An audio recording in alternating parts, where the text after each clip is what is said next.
A weekend for the Phillies that was great for so many reasons turned into a weekend for the Phillies that went wrong in many directions.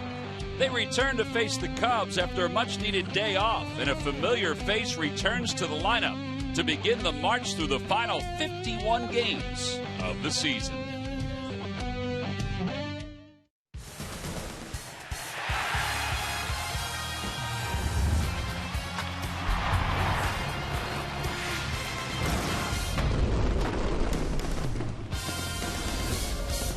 Well, finally, a little good news for the Phillies. Dominic Brown, after one rehab assignment with the Lakewood Blue Claws in which he homered, he is back on the 25-man roster. Will be batting cleanup tonight as the Phillies get set for the final leg of what's turned out to be a terrible homestand for them. It's the first of 3 against the Cubs. Now, during this homestand, the Phils have lost 5 straight, but you could expand that even beyond that. They've lost 13 of their last 14 games in 5 straight series.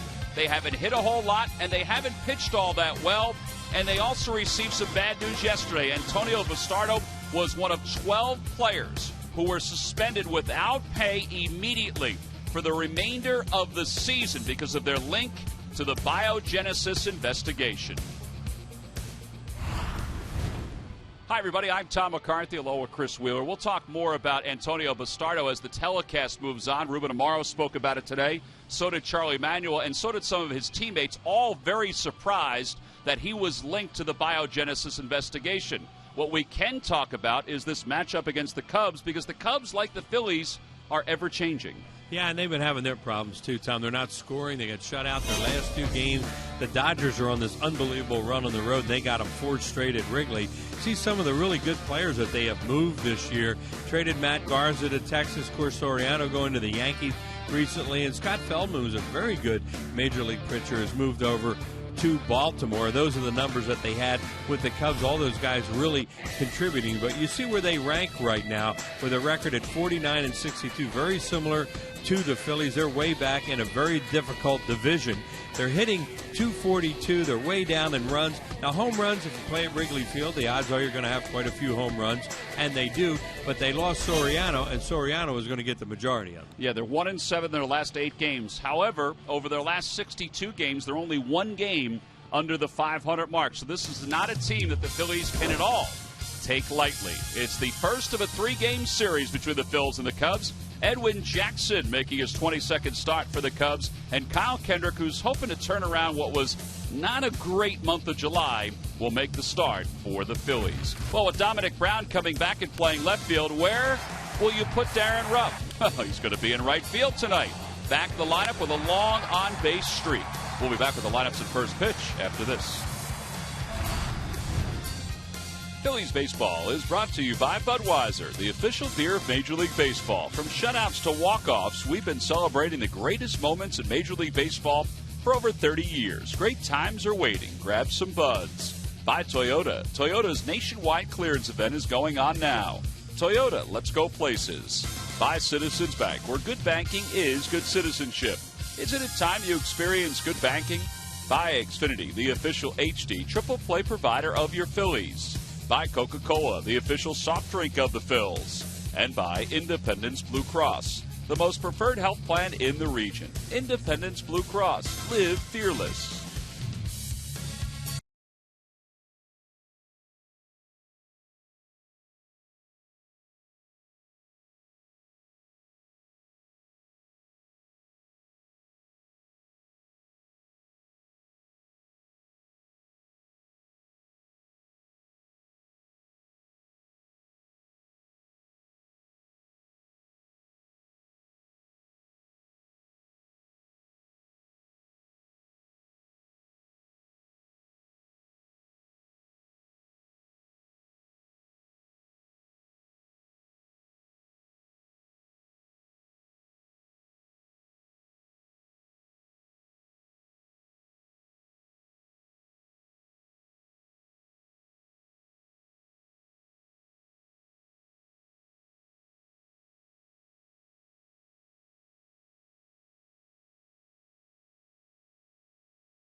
accept the consequences.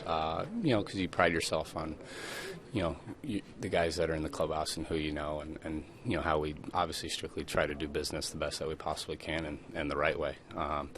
And then, basically in general, it's, Major League Baseball, it's nice to know that they're, cleaning up the game, because all of us in this clubhouse at this point, we're doing it the right way. And, I think we value, that there's a certain type of honor that you have to be a big league baseball player. It's unfortunate that, in this day and age that, people try to cheat the system to obviously better themselves because they're not helping anybody else out but themselves. Well, I don't know if anybody could have put it as well as Cole Hamels just did about his teammate Antonio Bastardo and everybody else that was part of yesterday's suspensions around Major League Baseball. Charlie Manuel talked about it for the first time today. So did Ruben Amaro Jr. Bastardo will be gone for the Phillies, along with the others, except for, of course, Alex Rodriguez, who has appealed the process for the remainder of the 2013 season. And Murph, Ruben Amaro was saying before the ballgame today that he did not have an inkling that this was coming down and that Antonio Bastardo was on the list until probably the night before the names were released by Major League Baseball. Yeah, it's really hard to believe that in this day and age that just about everybody was surprised to see Antonio Bastardo's name being linked to the biogenesis scandal. We had heard so many names going into it over the past couple of months. Never once did any of us hear Antonio Bastardo, and not even Ruben Amaro Jr. As you mentioned, he said that Antonio got with him on Sunday night and said, there may be a problem come tomorrow. There may be an announcement that he would be linked to it. He was indeed. So that was the first the team heard about it. Obviously, you heard Cole Hamels' reaction, one of the Phillies team leaders. And you know what? I think he said it best. And Charlie kind of echoed those thoughts. They never want to see a guy have to go through this. And Antonio, a teammate of theirs, going to have to go through this. But that said, most of the players that we've talked to, that I've talked to, that I'm sure you guys have too, are glad that this is happening and glad that the game is being cleaned up. And I think that is a real positive step because I'm not sure you could say that about 15 years ago when this first started to happen. But nowadays, the majority of the players are just tired of it. And I think Cole Hamels really put it eloquently. They just want to get it right and have this kind of stuff stop. And one of the most notable names that was on the list, let's say 15 years ago, Mark McGwire was talking last night saying, listen, I wish I never, ever got involved in this situation. And I know that inside the Dodgers clubhouse, I talk to these players on a daily basis that there's no need to add anything like that into your system. So we get set for game one of this three-game series against the Chicago Cubs. David DeJesus will lead things off for Chicago against Kyle Kendrick. DeJesus has been hot lately over his last 13 games. He's hitting .302. And overall hitting .267 with 6 home runs and 27 runs batted in. He's a guy who can run a little bit and can bunt too, so you have to play him up at third with Ashley, the third baseman. Michael Young a few steps behind the bag at first, and the first pitch of the night is in there for a strike. It's 0-1. Cubs on a long problem now, not scoring runs. Phillies would like to continue it with Kyle Kendrick on the mound with his numbers and very good against left-handed hitters. Overall 9-8. 82 strikeouts and 138 and a third. He's been roughed up lately. 1 ball, 1 strike to DeJesus. Well, the other night he just went 2+, and that certainly isn't going to cut it. And he knows that better than anybody. Is look at your Budweiser scouting report on him. Lifetime against the Chicago Cubs. Not much of a 1-loss record, but his numbers are very good against him. He pitched an excellent game out at Wrigley last year in a no decision that the Phillies broke open late and won. Check swing. Doesn't matter. He went around, or it was called a strike, Wally Bell says, the home plate umpire. 1 ball, 2 strikes. He did not benefit by on a grand slam home run by Hector Luna last year in the 9th inning that padded the lead. Hector Luna. La Luna.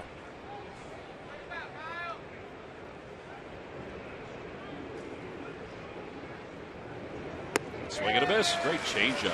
1 out here in the top of the first inning. Let's take a look at the rest of the Cubs lineup.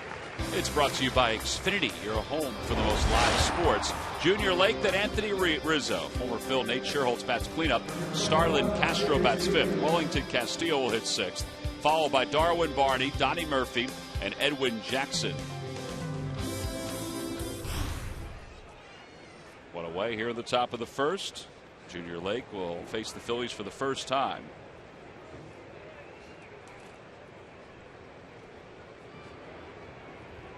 Swing and a miss, and it's 0-1. He played the position that Soriano played for so many years here with the Cubs and moving on to the New York Yankees. So here's a young player getting a chance to play, and he's had a couple of 4-hit games right out of the chute.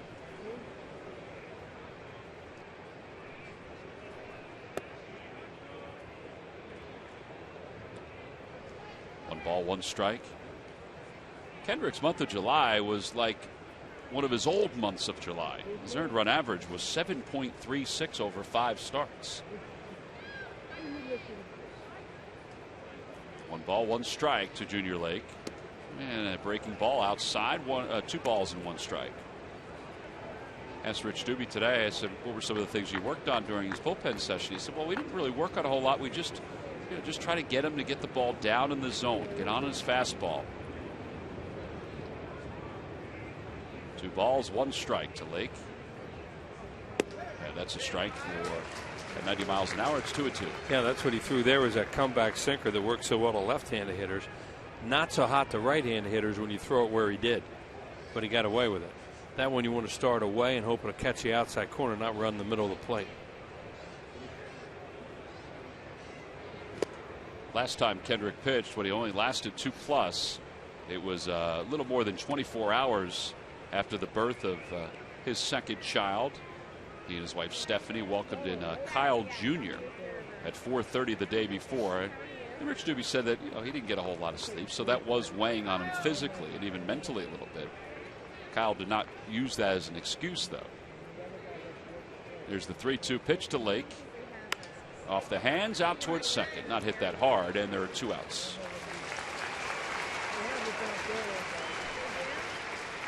Well, on this really nice night for baseball, it's time for our Nissan keys to tonight's game. Well, it's nice to have Dominic Brown back and playing in left field. He'd been gone for a while with that concussion. And, well, it's our first look. Here we are in the middle of August, almost the middle of August, and our first look at the Chicago Cubs. We're going to see them again at the end of the month out at Wrigley Field.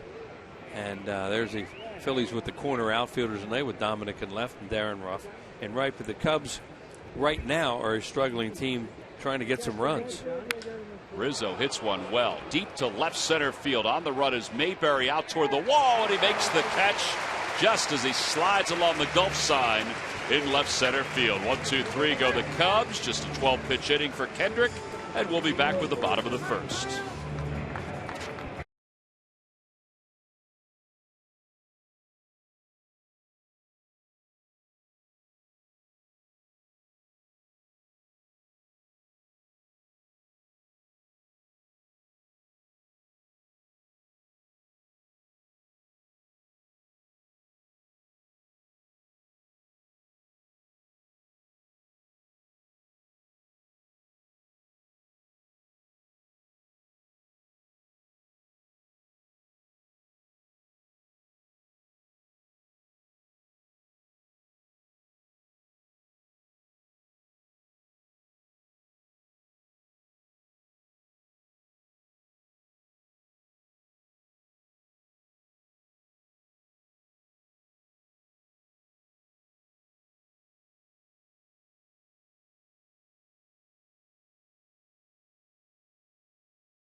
Edwin Jackson warming up for the Cubs. Let's take a look at the Phillies starting lineup. It's brought to you by Xfinity, your home for the most live sports. Leading it off at first base, Michael Young. Chase Utley bats second. Jimmy Rollins hits third, followed by Dominic Brown and Darren Ruff. John Mayberry's at center field. He'll bat sixth. Cody Ashe seventh. Carlos Ruiz will do the catching. He'll bat eighth. And batting ninth and pitching, of course, is Kendrick. And they'll face 29-year-old right-hander Edwin Jackson, who has been around the block. He's played for a lot of teams, and he's not a bad pitcher at all.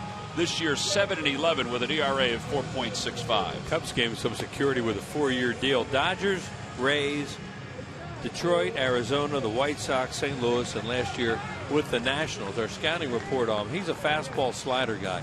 Mix in changeup and curveball, but he's going to come after you with 2 pitches for the most part. Lifetime numbers against the Phillies, just 1-4 in the regular season, but he won a huge playoff game against them 2 years ago with the St. Louis Cardinals that sent the game back here for game number 5, which was that, well, it was 1-0 was the score. It was over fast. It was not good. Cardinals scored a run in the first inning, and that was it. The only thing the Phillies had that seemed to be exciting was a Raul Ibanez fly ball to the wall. Here's Michael Young to lead it off, and he takes a strike. Michael back in the leadoff spot, where he's hit .310 this year with 1 home run and 6 runs batted in.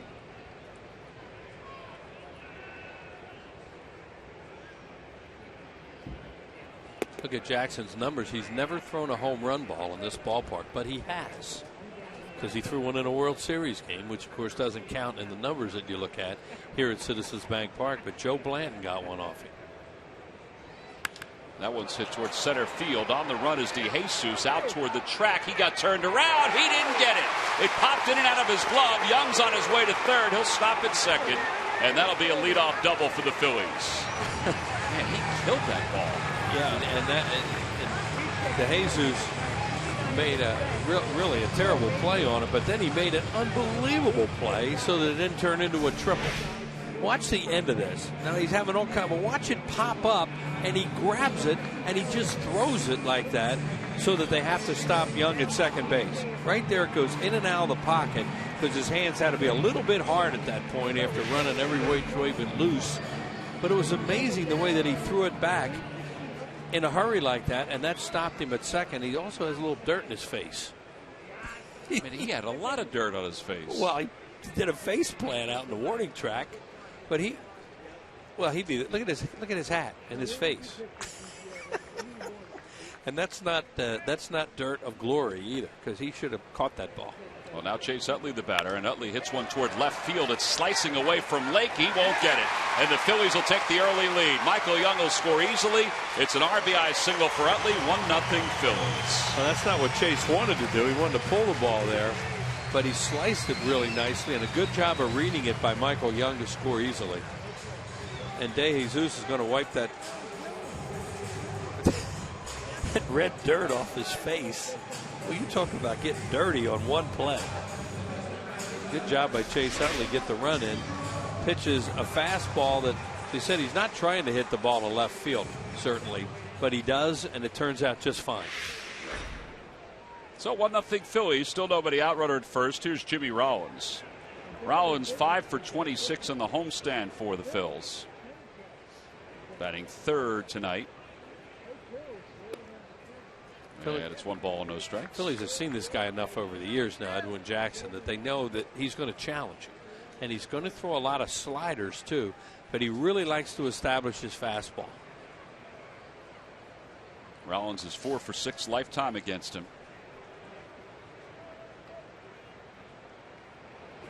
On the hands, over the glove of Jackson, picked up by Barney. And Utley is tagged out. Rollins is safe at first. By stopping, Chase made sure it was going to be a tougher play to double up Rollins. He was going to have a hard time anyway. Yeah, it probably wasn't going to be a double play unless Utley somehow ran right into the tag. But he also had to wait on that because it was in the air a long time. That was probably pretty hard, a little bit hard to read. See how long it stayed in the air?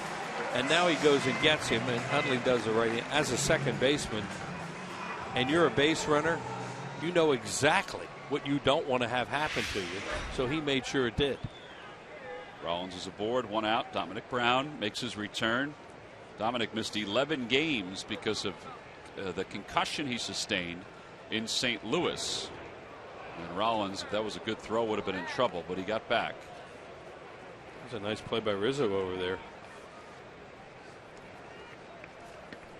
Overall, Dominic hitting .271, 24 home runs, 69 runs batted in. Now you can run against Edwin Jackson. The Lucky McDonald's Phillies home run jackpot contestant is Cheryl Orcus of Claymont. Phillies hit a home run in tonight's ballgame. And Cheryl will win $100. He's also tied for the league lead in wild pitches with 11. So and I would think most of them come on sliders that he bounces. The other two guys are Corbin and Cahill, both of them with Arizona. That's amazing when you have two guys tied for the league lead in wild pitches on the same team. Either they have nasty stuff or their catchers are struggling. And you don't look at those two necessarily with nasty. Well, Cahill a little bit. His ball really sinks.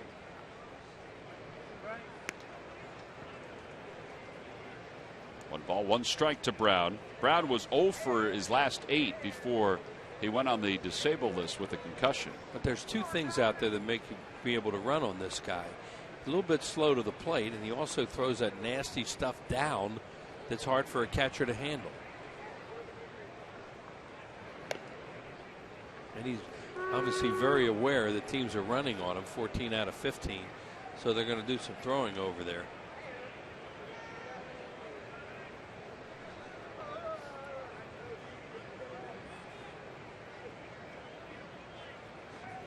Outside, 2-1 to Dominic. That's a great time to run. So many things have been going wrong for them. They have so many hitters that swing and miss. But this is a good count to run. Rollins has stolen 14 bases. He has been caught 6 times. He doesn't go. It's 3-1. See, that was my point why it's a good count to run, because as a hitter with this type of pitcher, you're either going to get a fastball that maybe he can hammer, or he's going to throw that thing in the dirt like that is very hard for a catcher to throw you out at second base. And what about now with the 3-1 pitch? Another good time to run. Good fastball count too. And if he throws that breaking ball in the dirt, it's almost impossible to throw the guy out, especially a guy like Rollins. Rollins does not go. Check swing, and he went, says Tim McClellan. Well, there's your problem right there. Is, you know, they do a lot of that, right? That's ball 4. All right, I've had him run a few times in this count. That's ball 4, but he chases it. Now they'll run. Look at that hole on the right side.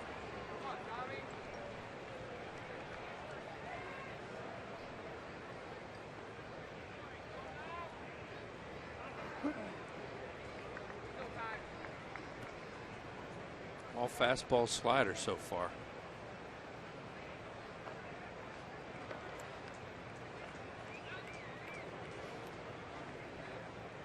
Rollins goes.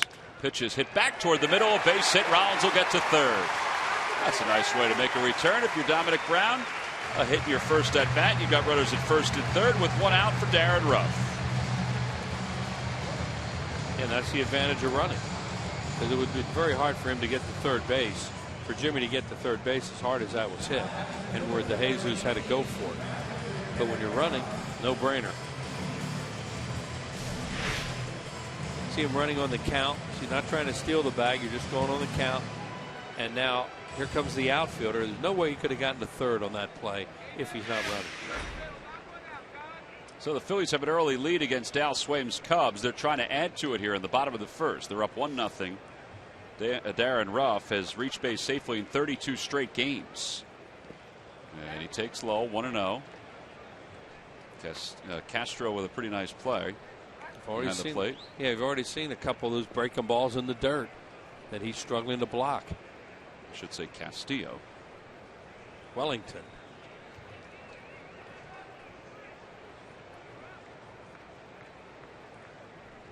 There goes Brown.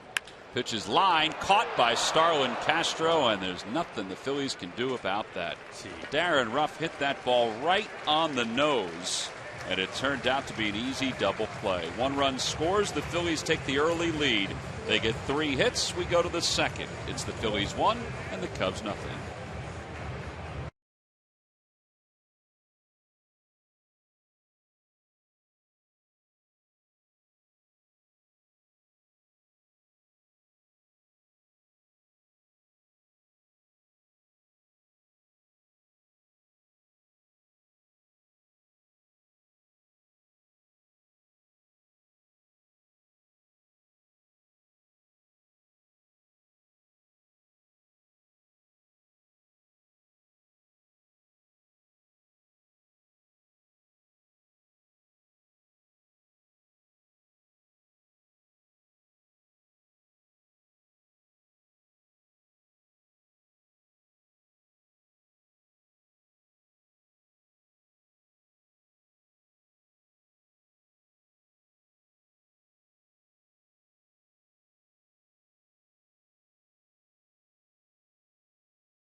Thursday, it's a Citizens Bank Business Person Special. All fans coming to the ballpark receive the Chase Utley Pride of the Phillies print. You can also run the bases thanks to the folks at Modell's if you're 14 and under after that Thursday game.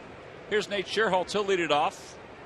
Scherholtz, who played for the Phillies last year, played in 37 games, hit .273.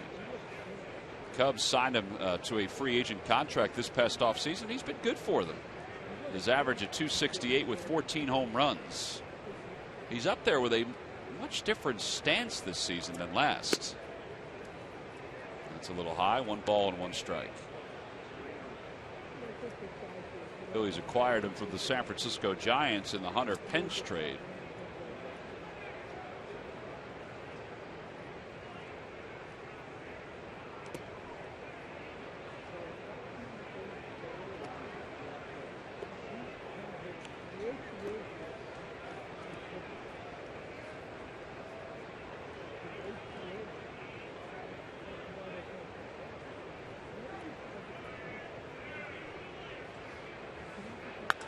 Ball's pulled over the head of Young. It's a fair ball going down the right field line, and it hits the chair and then gets stuck. Ruff will pick it up, and Scherholtz will be at second with a leadoff double. That really fooled Michael Young down there because he didn't hit it very hard. Kind of hit like a changeup at him off the end of the bat, and you could see he started his jump. He wasn't going to catch it anyway. But watch for that. That has to go right off the end of the bat. It does. Just the sound it made. Now, see him start his jump, and at one point he's going, I didn't time that real well, but I don't think it's going to matter anyway, because his first thought with that swing was that was a bullet coming at him, and of course it wasn't. Well, that'll bring Starlin Castro to the plate. Castro was 5 for 30 on the last homestand for the Cubs, and he takes low. Guy's going the other way a little bit. Great numbers against the Phillies, over 200 hits in his first season in the league. Just a tremendous looking hitter. Never swung and missed. Seemed like he never did. Didn't strike out. Well, he has over 100 hits this year. He's not going to reach 200 hits. And overall, you saw he's hitting .245. Cubs signed him to a 7-year, $60 million contract. Yeah, well, they thought they were getting a young player locked up, taking some of those arbitration years away. 207 hits his first year, 183 last year.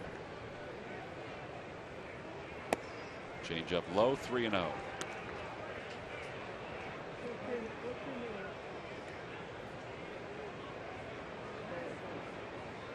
Castillo on deck.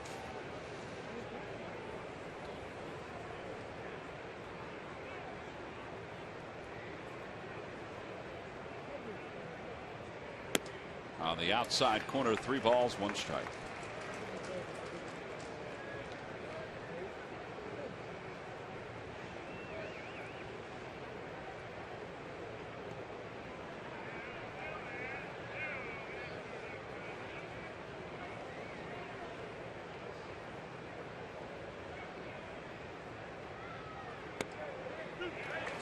Wearing out that outside corner on Castro, and he thinks they're outside. Might not be a bad idea to throw it there again. You've thrown that comeback sinker out there, and he may just quit on it.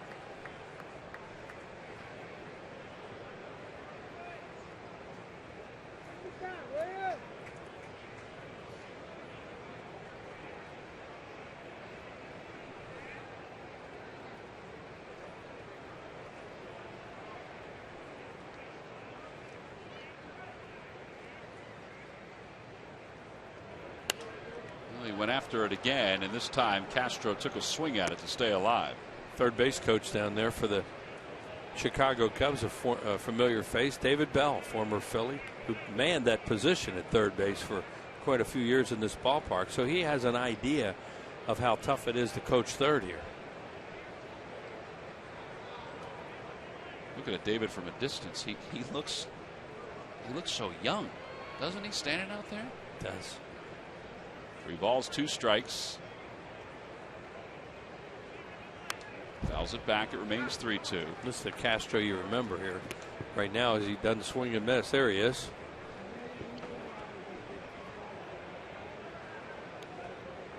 Telling his base runner out there, all right, I got the infielder now. You're going to make the ball go through. And then you just come over here, and then if it gets through enough, watch me, I'll send you in. Utley gives him a little peek at second. And now the 3-2 pitch. May have swung at ball 4. It may have hit him if he let it go by. Yeah, that one was really running in on him. But he's giving him a long at bat here. Watch this come running. Sinking fastball. That may have hit him if he hadn't swung at that.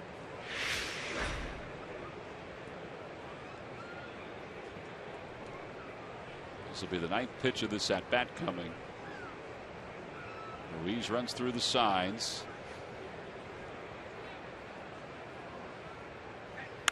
Out toward right field on the run. Darren Ruff, his first real chance, and he makes the catch. Shearholtz will tag and go to third. So a runner at third with one man down. Darren Ruff arrived at the ballpark today.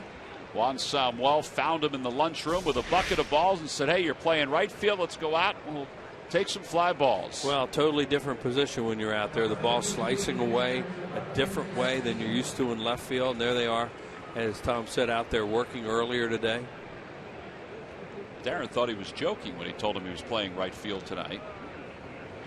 Well, the speculation was that maybe Dominic Brown would move over there and he would stay in left.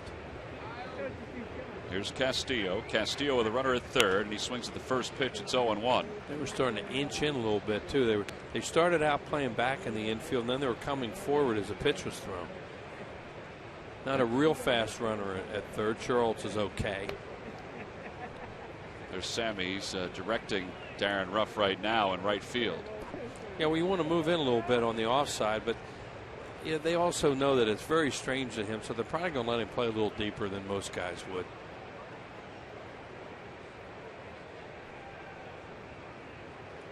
Castillo takes inside, 1 ball and 1 strike.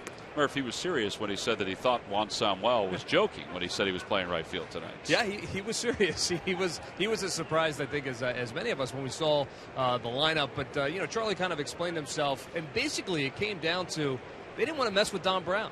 Don Brown has been very good out in left field and getting better from a defensive standpoint, but also obviously an all-star this year out in left field, is the way Charlie described it. So, they feel comfortable with him out there. They know he's comfortable out there, and that kind of translates to his offense. So it became a question of how do we get Darren Ruff into the lineup, and right field was the answer. So, it will be a learning process for Darren, and, he joked about it today, saying he's only played there 1 time in winter ball, but he'll see how it goes, and he'll do the best he can out there. That ball's hit toward third. Ashley's got it. He's coming home. The throw is high, safe at home. Not a good judgment play.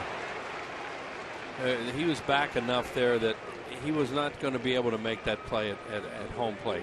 You're early in the game. You really want to throw that ball to first base and give up the run there. Now, if it had gone to the middle infielders, they were cheating forward on that, then they're going to come home. See how far back he is already. And now when he catches it, he has to turn completely around, and he makes a good throw, but it's a tag play. And the odds are you're not going to get him on that play, and now you send up a potential bigger inning, even though you're at the bottom of the order. And Darwin Barney is the hitter. Barney's hit in 3 straight. Has not had a very good year offensively. It's 1 ball and no strikes. I think your point, Wheels, is a good one too, because when that ball's hit, it's hit so hard you're thinking, all right, he's got to play, but he had to turn his entire body. He hit the ball into the glove a little bit. If he'd even been even with a bagger in front of it, they probably aren't going to send him unless they had a flat out contact play going with the third baseman up. But he wasn't up, he was back. Barney overall hitting .216. Excellent defensive second baseman. It's another guy when he first came up, probably even now puts the ball in play. That's where they think they still have a pretty good double play combination. There goes the runner from first. The pitch is hit foul. That was a hit and run. And it's 1-2. Are they saying there was catcher's interference? Yep, that's it. So they're saying catcher's interference. Barney hit the glove of Ruiz. Ruiz started cheat forward with a runner going on the hit and run and must have gotten too close. So that's an E2. First error of the year for Carlos Ruiz. And here we go with these mistakes that have been plaguing this team since, well, all year really, but especially lately. where you make a mistake at third, then you have that. See, he sees a runner going, so he starts to cheat forward a little bit with it and just gets the hand down there. And Barney slaps at it to protect the runner and hits the glove.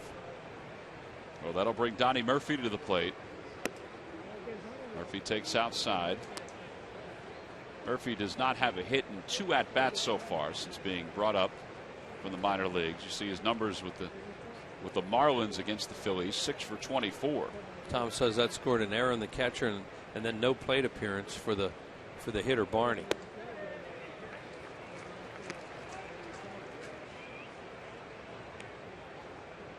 Kendrick has to battle through it here in the second. No official at bat. Yeah, I always forget about that part of it. Yeah. Catcher's interference. Yeah, he is 0 for 0 right now.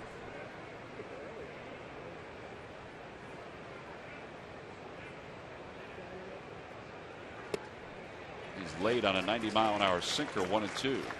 Yeah, certain plays like that where you can't penalize the hitter. We had one the other night when the drop fly ball in Detroit. They call that a sacrifice fly, E7, but even though it was an error, it's still a sacrifice fly, and so no time at bat for the hitter.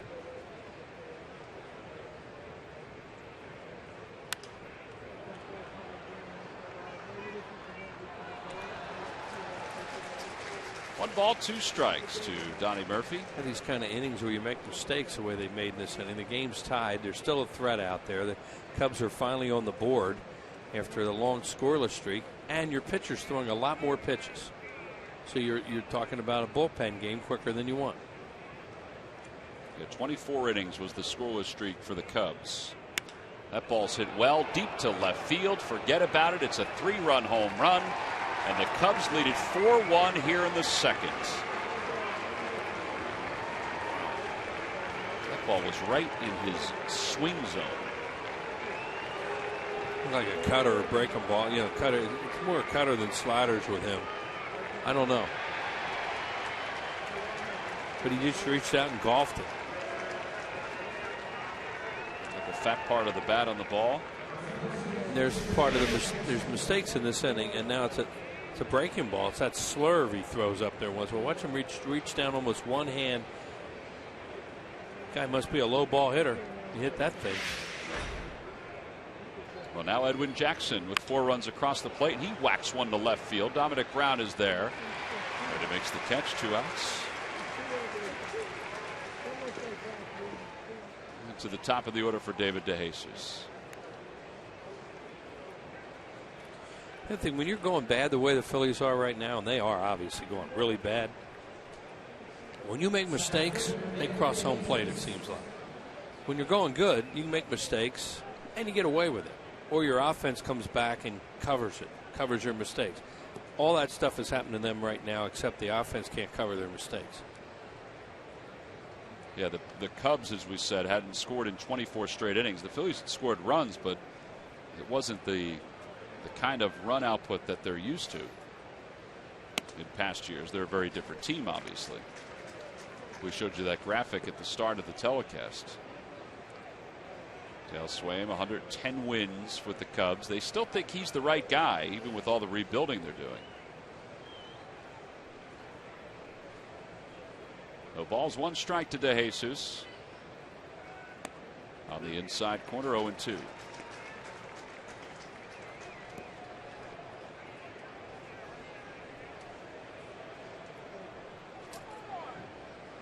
This will be 29th pitch of the inning for Kendrick.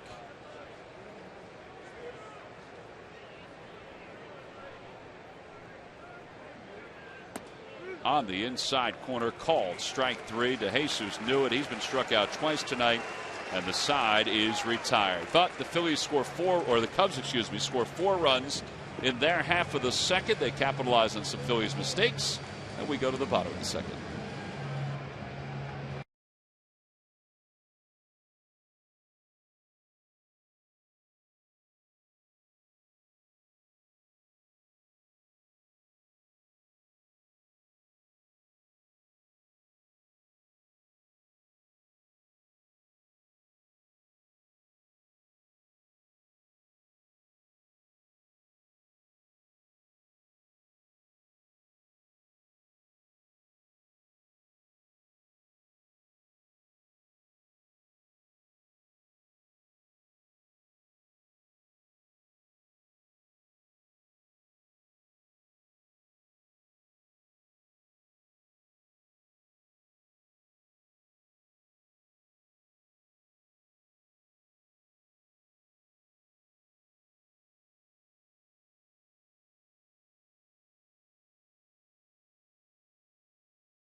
at NovaCare. CSNPhilly.com's Jeff Mosher joins us in studio with the latest from training camp.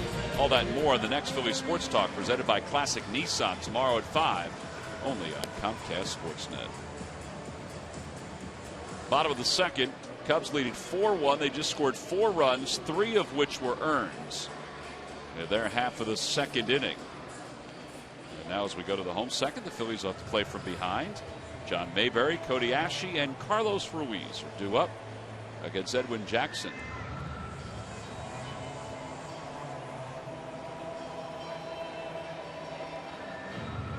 Mayberry 5 for 21 on the homestand. He did not have a particularly good night. Well, he didn't have a particularly good couple of days against the Braves. Game 2 was okay. Game 1, Game 3, not so good. Picked off second base in Game 3 with Chase Utley at the plate. Well, Coates's in the house, Wheels. You got any hockey questions for him that you don't want to ask Jim Jackson? Well, you can ask both. You can get both their opinions. Coates, he is a piece of work. 1 ball, no strikes at the knees. 1 ball and 1 strike. And that guy a long time, and he is fun.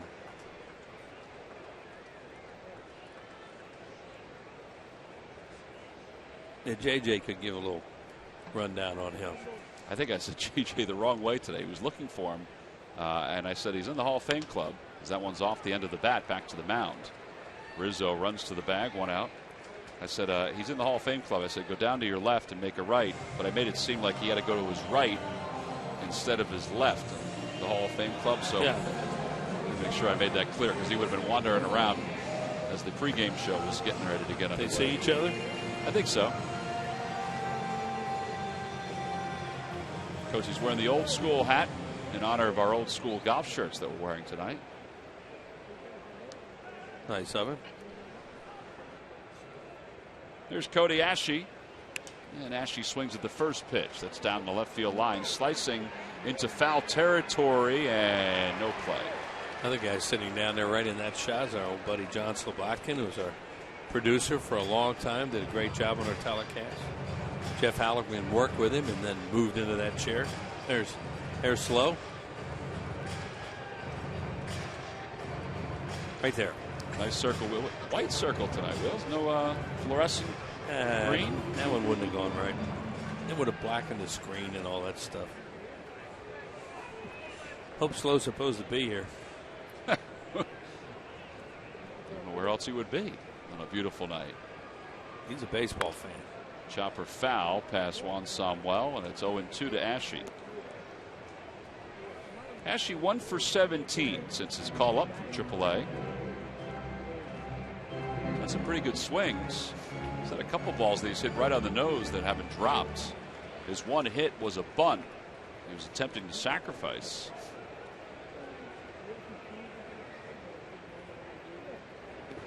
In the dirt, 1-2. Well, this is the toughest place to learn, but he's going to get a shot. Play some up here. And this game was created to make you fail anyway. So it depends on how you fail. And in this case, he's off to a little bit of a slow start, making contact, and they still think he has a chance to hit up here. It's very early. What he needs to do is not get frustrated. Well, there's no doubt he's a competitive guy, and Charlie knows that. Remember when Ashe was promoted from Clearwater to Reading last season? He got off to a little bit of a slow start, but really finished up strong. Same even this year at AAA, got off to a little bit of a slow start. He seems to figure it out, and this is the hardest level to do that. 2 balls, 2 strikes to Ashe, and he pulls that one foul. And it remains 2-2.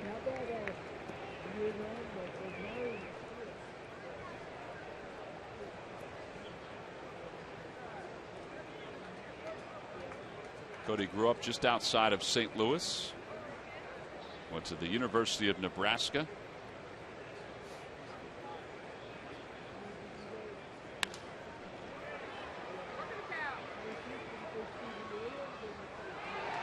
It's a nice catch down there. A couple of nice catches already.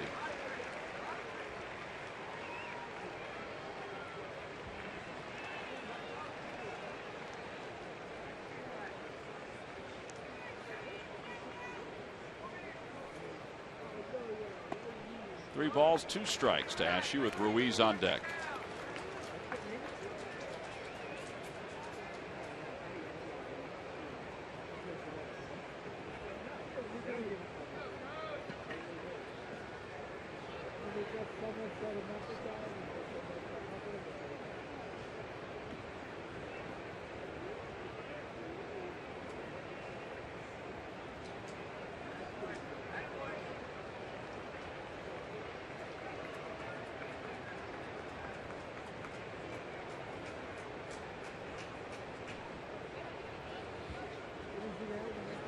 He pulls that one down the right field line. A fair ball going to the corner.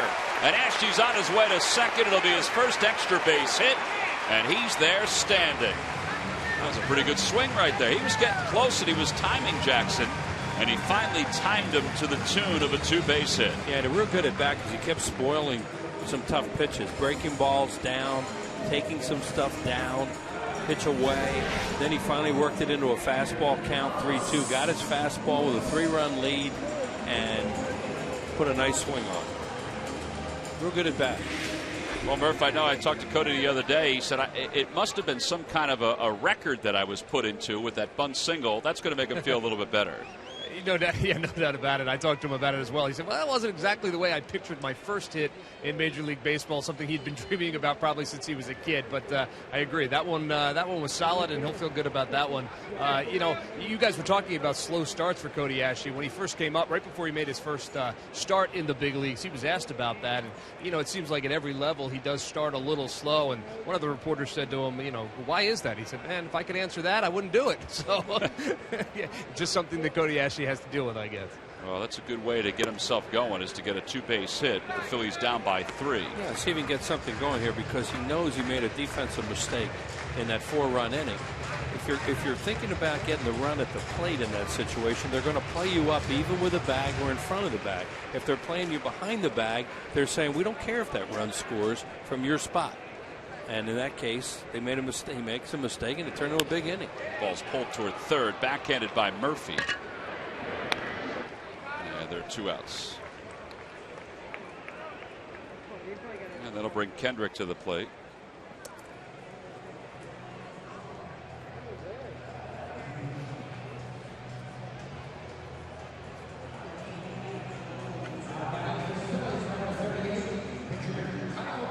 Oh, Kyle, 5 for 42 this year. His 1 extra base hit was a triple.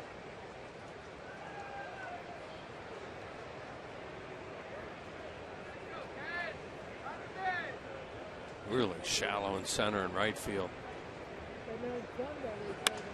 Toward right field, that's a base hit. He rolled it between the bag and Rizzo. Ashe will score, and it's now a 4-2 ball game. Oh boy. Gotta have a feel, Wheels. Just put the ball in play. Yeah. RBI single, second RBI of the year for Kendrick. That's why sometimes they'll play the first baseman a little closer to the bag with a pitcher up and the guy throwing 95 because they figure he may squirt one down the line. But they have Rizzo way off the line there. And there it goes, right off the end of the bat on a 95 fastball. And mention how shallow Sherrills was in right field to keep Ashe from trying to score. Well, it didn't matter when he hit it over there. Now Michael Young, who doubled and scored his first time up. So Ashe scores the run. First run he has scored. That ball's off the glove of Castillo. We're talking about all these, go to second. Yeah, talking about all these wild pitches. That should be a pass ball. Although he missed his spot by a lot. So he gets a lot of leather. See, it's supposed to be away. Well, that could be a wild pitch. Much as he missed his spot and as hard as he threw that. Well, they have scored at a wild pitch. It's the 24th that pitchers have thrown with Castillo behind the plate. Well, that's 12 for Jackson, leading the league now. He was tied. 1 ball, no strikes to Michael Young. Swing and a miss, 1-1. It's a lot of leather for a wild pitch. He missed his spot by so much.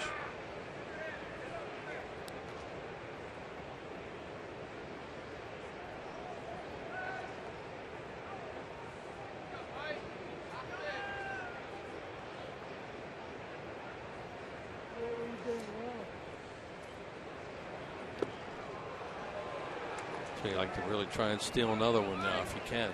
Phillies gift wrap some runs for the Cubs now. The Cubs have allowed Kendrick to move to second here.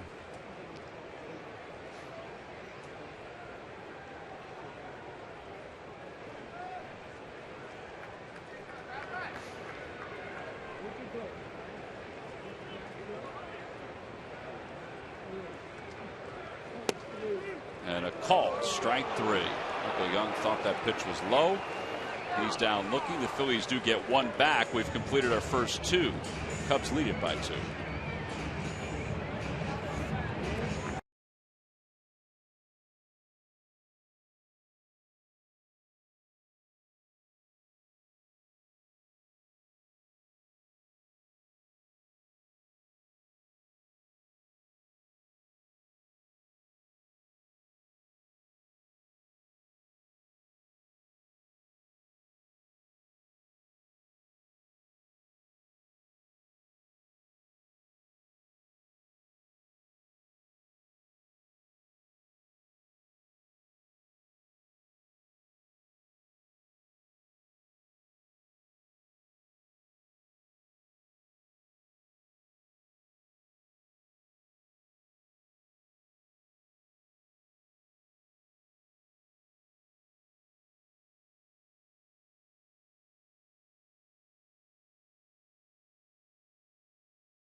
Got a run back thanks to an RBI single by Kyle Kendrick.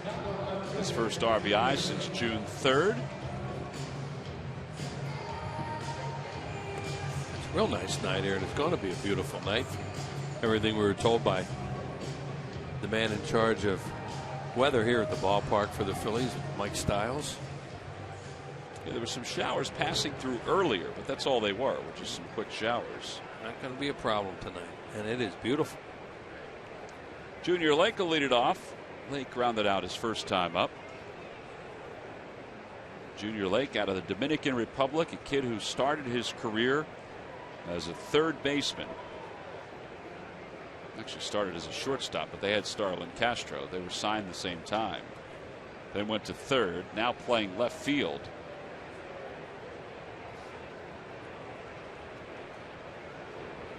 Outside, 1 ball and no strikes.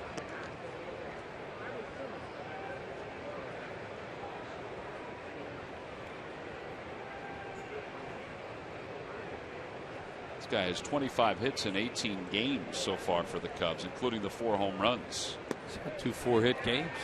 Then he had an offer in there where he really struggled. You know, he's been bunching his hits.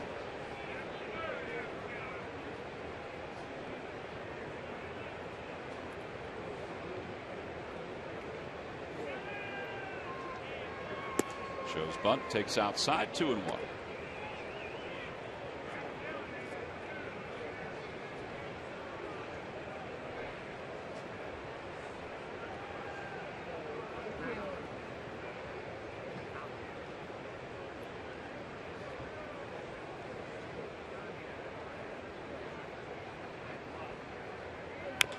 Grounded toward third, a foul ball, 2-2.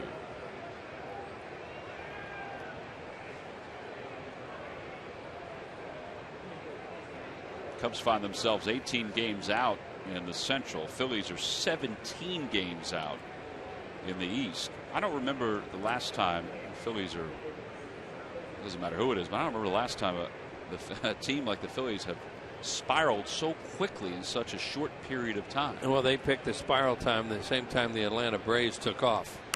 That's not a good combination, and the Braves came in here and threw up 3 wins, and that certainly can help open it up. And then kept on winning last night against Washington.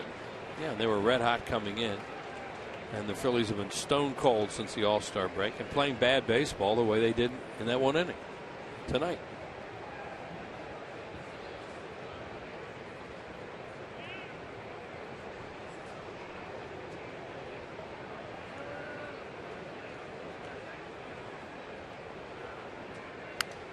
Popped him up left side. Ashley's there. Yeah, that's the first out. Guy's got a lot of movement in his swing, and he's either gotten jammed or jammed himself twice tonight. All right, Wheels, time now for the Dodge Stuff the Fans trivia question. Log on to Phillies.com, go to the fans section for all the information, and please submit your answer on the subject line. The question is, on December 23rd, 1997, the Cubs traded Doug Glanville to the Phillies for what player? Answer will be revealed in the 7th inning. Here's Anthony Rizzo.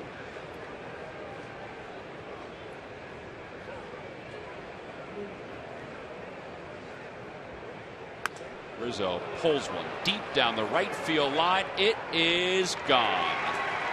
Into the third row inside the pole. It's a 5-2 ball game. He has seen 2 pitches, and he's hit 2 long fly balls. One stayed in the yard, and the other one leaves the yard. Well, this guy has really been thought of as a big-time player with 2 organizations. Boston, where he came up, and then he went to San Diego, and they thought he was going to be tremendous. They soured on him, and now with the Cubs, he's starting to show the potential that he has. He hit a high change up there and just hit a bullet out of the ballpark. The only question on that one, as Tom called it, was whether it was fair or foul, because there's no doubt it was out. Just hit so hard it couldn't hook. He crushed that. That's his 18th home run. He has 51 extra base hits this year. Sherholtz breaks his bat, a bouncer toward first, and Kendrick didn't cover. Nope, he just froze out there. That's not going to go over well, as you can hear. He was probably watching the barrel and all of a sudden realized, uh-oh, I got to be over there, and I'm not, and it's too late. And there's another mistake that doesn't go down as an error, but there's a base runner. We'll see what happens.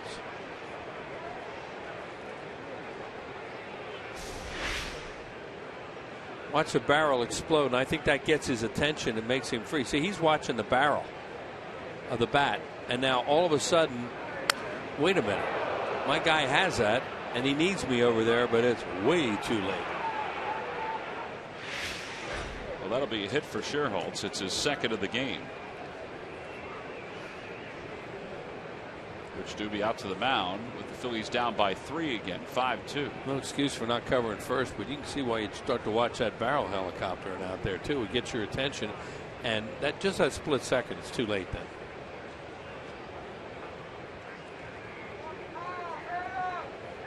Pitches. They obviously have to settle down because this game is long from over.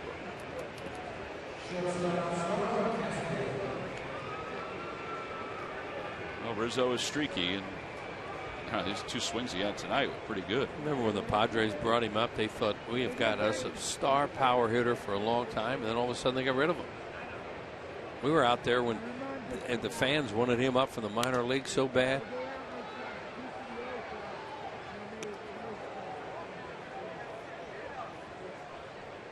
Toyota Major League scoreboard, the Phillies came in tied with the Mets for 3rd place in the division. They look up at the scoreboard, and the Mets lead the Rockies 2-0 in the top of the 3rd up at Citi Field.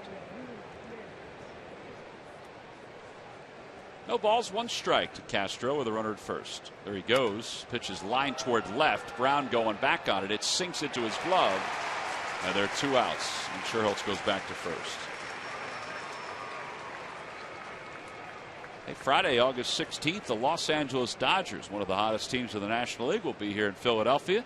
Take on the Phils, a 3-game series, 2 night games, and then Sunday the 18th is a 1:35 start. Liberty Mutual sponsors the Fanatic T-shirt, free defense 15 and over. And then, of course, the Fanatic Fathead Teammate, free defense 14 and under. Order your tickets at Phillies.com. Cubs do a lot of running on the count here tonight, not trying to steal bases, but running on counts. And they did it again that time. Play hit and run on counts. Phillies tried that earlier in the ball game and wound up lining into a double play. But you have 2 struggling offensive teams. You've seen both of them in motion a little bit tonight. There's Castillo. He reached on a fielder's choice. His first time up, got an RBI. And it's no balls and 1 strike.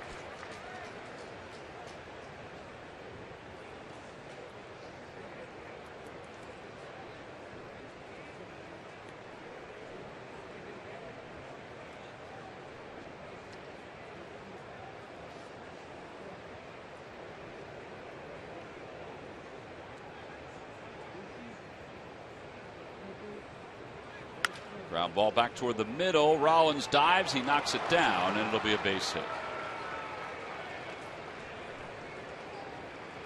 Jimmy Rollins can come up with that. He can pop up and throw Castro out at first base, too. But not able to get to it and glove it. Ball was hit up the middle. They're playing him to pull. Watch how far he has to come for this. And then he dives for it. Now, if he gloves that, he'll pop up and throw that catcher out at first base because he's only 30 feet out of the box at this point. But not to be. Well, Darwin Barney reached on the catcher's interference his first time to the plate. That was a big play. Yeah, because you figure he's a .216 hitter. And even with the misplay by Ashe, to get him out, that's the second out. And maybe things are different with Donnie Murphy than Homer.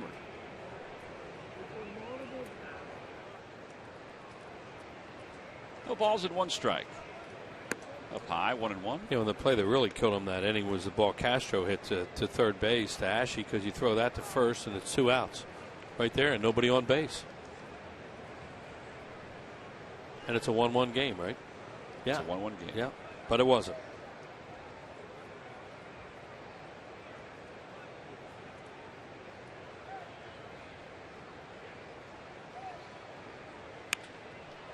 Out of play, and it's 1-2. Barney has the longest errorless streak for a second baseman in baseball history. Remarkable. It's kind of under the radar, and he just kept on going through one game after another without booting the ball. Yeah, he had a real long. We made a couple this year. Manny Trio had a real long one for the Phillies. Well, Barney's was 141 games. He wound up winning the Gold Glove. Into the dugout.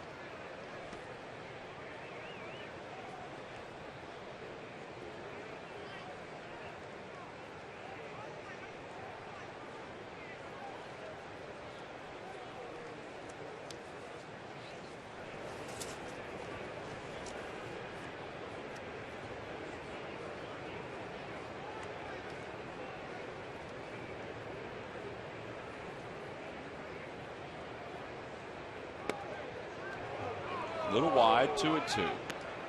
Just barely off the outside part of the plate.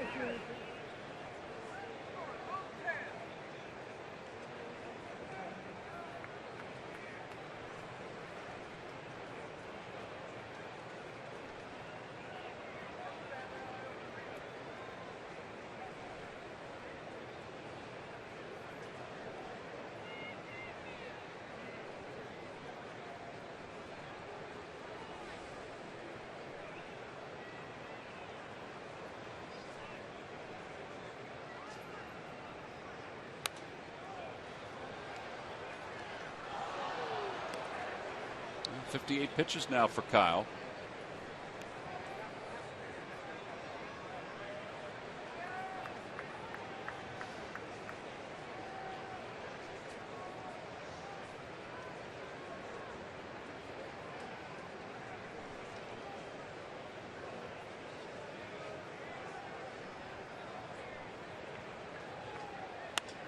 Out toward right field. Ruff over toward the line. It's slicing, and he makes the catch. And the side is retired. A run on the home run by Anthony Rizzo. 2 men left. We go to the middle of the third. Chase Utley due to lead it off when we return to the ballpark.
Quality Plus Ford stores. Go further and buy Citizens Bank, where good banking is good citizenship. Isn't it time you experience good banking?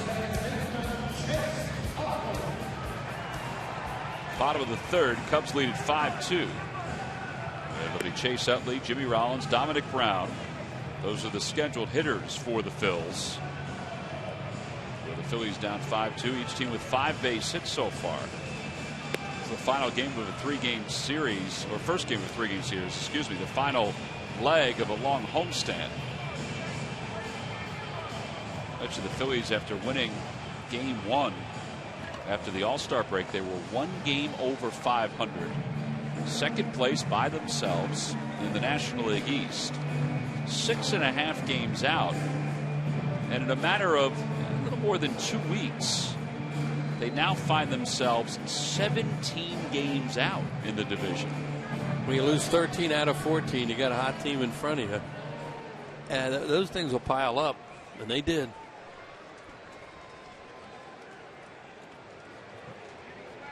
Utley single home, the first run for the Phillies, the first run of the game. Shows bunt, takes outside. He's got that third baseman backing over so far that he saw all that green out there, and he decided I may just bunt.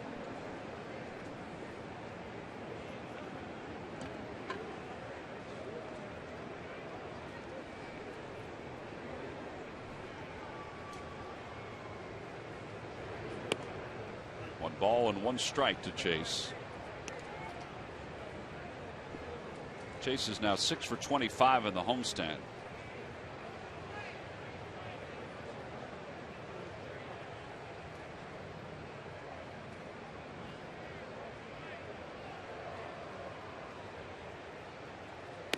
That one's over for strike 2. It's 1-2.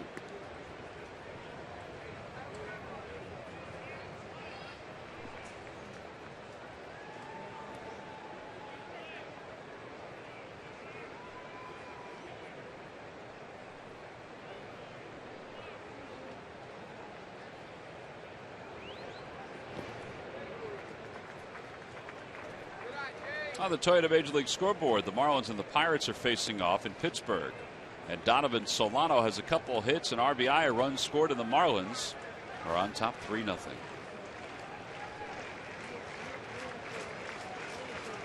Pirates still lead the National League Central by 2 over the Cardinals, 6.5 over the Reds.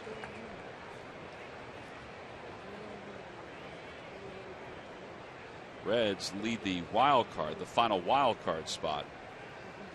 That ball is pulled toward right center. A base hit for Utley, his second of the game.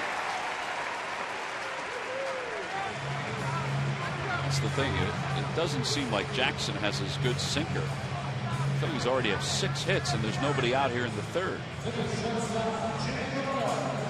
On Thursday, August 29th, Comcast Sportsnet in Atlantic City invite you to join the Philly Fanatics to watch the Phillies take on the Mets on a giant screen on the beach of Atlantic City.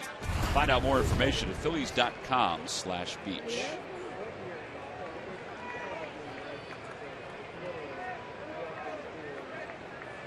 Six hits, 4 singles, 2 doubles.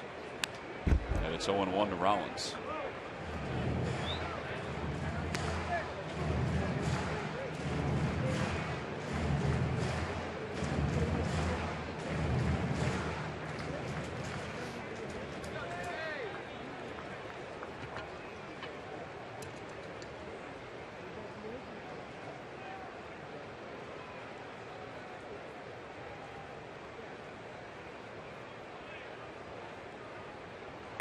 Rollins hits it off the end of the bat, flares out to right center. That'll drop for a hit. Utley's already on his way to third, and he'll get there easily. First and third with nobody out. Boy, that was tremendous base running by Chase Utley. You're down by 3 runs, even though it's early. You just cannot get doubled on a ball like that. And he saw it. He could tell where the outfielders were looking ahead of time, and that thing's off the end of the bat. Watch him right here. He knows where the outfielders are. He takes one look at the ball, and off he goes. Outstanding base running. Everything he did is the right way to do it. Sure. Especially before the ball was pitched. There he goes again. A lot of that, what he did, was before anything happened. And that's knowing exactly where the outfielders are And then when the ball's hit, he knows what he can do. Oh, Dominic Brown singled his first time up. They shade him toward the middle with the shortstop Castro. They'll concede the run with the Phils down 3. 0-1 as Brown takes one at the knees. Right, they want a double play, and the Phillies want to keep the line moving here. Get another hit. Maybe somebody get an extra base hit, and all of a sudden you're right there again. And it's so early in this game, and it's a very offensive game, and he likes offense. Oh, first Rollins goes back diving. I look like that surprised Rizzo then.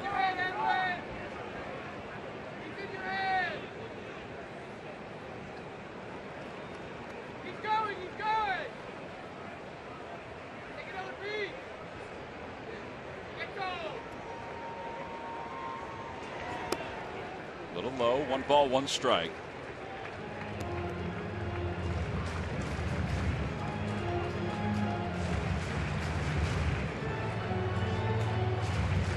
Dominic was added to the roster today, and Lance Nix, tremendous guy, was designated for assignment today by the Phillies.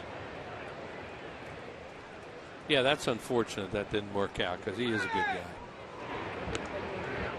And you know, it was tough for him to pinch hit, and then he got hurt last year too, and tough for him to pinch hit. Charlie tried to get him some at bats. He got some at bats because of all the adversity that was going on around here, and it just didn't click for him. And they had to make a move, and that was it. 1 ball, 1 strike to Dominic Brown.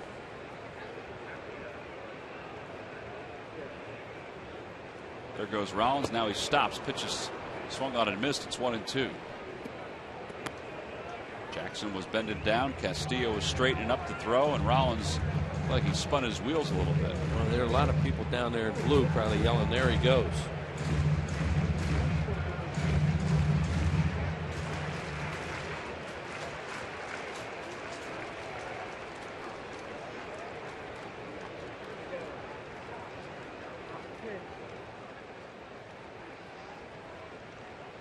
There he goes. Pitch is taken low, so Rollins will be at second. See, that's a point we were making early in this game of why you want to see them running against this particular pitcher, because his out pitch is a slider, and he throws a lot of sliders in the dirt. And if you're running on the slider, it's almost impossible for the catcher to handle it. Watch, they bounce almost every time, and there it bounces up. Some guys will throw sliders that'll be above the dirt a little bit for a catcher. This guy bounces his slider almost all the time. You can run. Well, now a base hit, and the Phillies could be within 1. It's 2-2 to Dominic Brown. Runners lead off. The infield is back. Down low, 3-2. Another slider. That's what he likes to throw. His fastball's a four-seamer, and he has a tendency to run that up a little bit. And left-handed hitters really get a good look at it.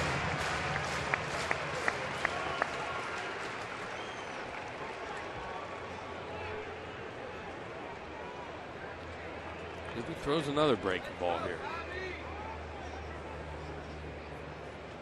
Tough to keep staying patient on him, and Dominic's done a good job so far.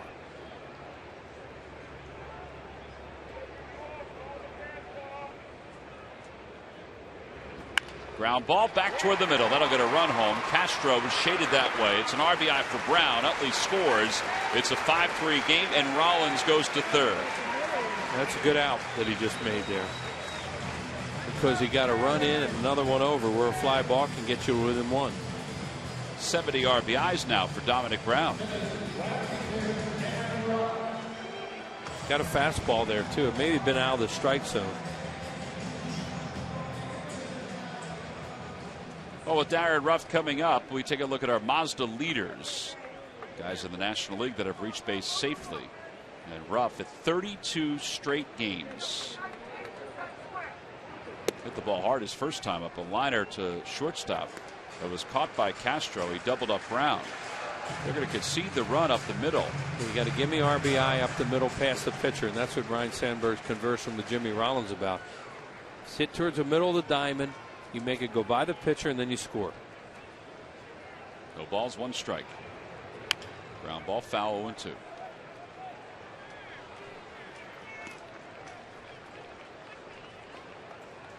where you really need a good 2-strike approach by a young hitter. Try and use the middle of the field. There's an RBI out there.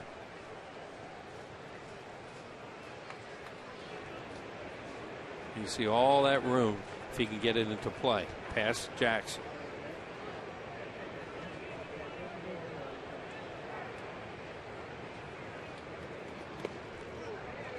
Jimmy Rollins also knows he could be wild pitched home here. So he's going to take a good walking lead at third. The odds are he's going to go after Ruff with a slider. Already has one wild pitch here tonight.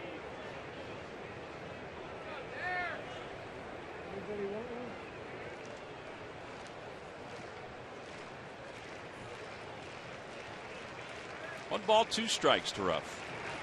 And a liner toward the alleyway in right center field. That's going to score Jimmy Rollins easily. It'll go all the way to the scoreboard, and Ruff might think about 3. He's around second. Here he goes. The throw to third on one hop, and he is out. It's an RBI double. It's a 5-4 ball game.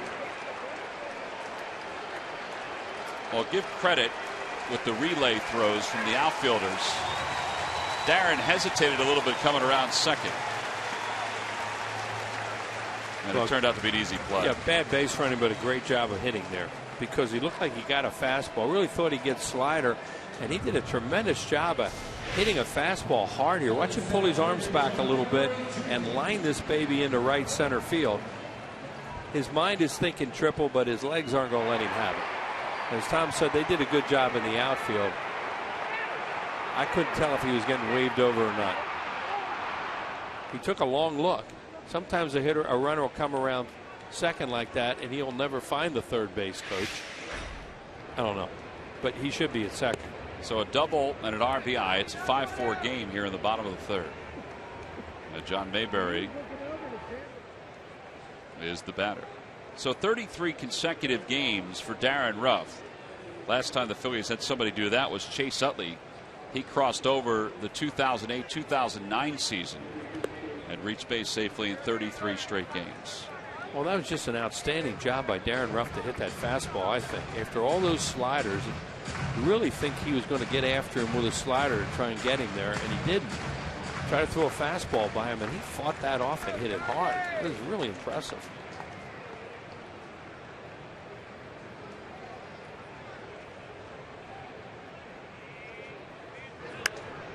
Out to right field. It's not deep. Sherholtz on the run. He's gotten to the spot. And the Phillies are retired here in the third. They do get a couple runs back. The RBI double by Ruff made it 5-4. We'll go to the fourth here at Philly.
Comes to hunger at the office, you don't have to wait in line at the concession stand. WB Mason has an all-star lineup of snacks and beverages that keep your break room stocked. Oh, we've had an action-packed first 3 innings, Sarge. 9 runs, 13 hits between the two clubs. Neither pitcher is particularly sharp tonight, and we'll see if that changes as the game moves on. Well, anytime you're scoring runs, you're getting that confidence. You know, they look a lot better. Look like they're playing with a little enthusiasm.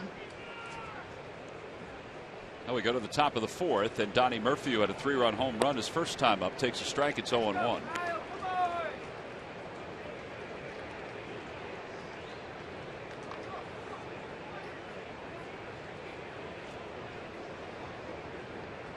Can't believe he actually hit that ball out of the ballpark.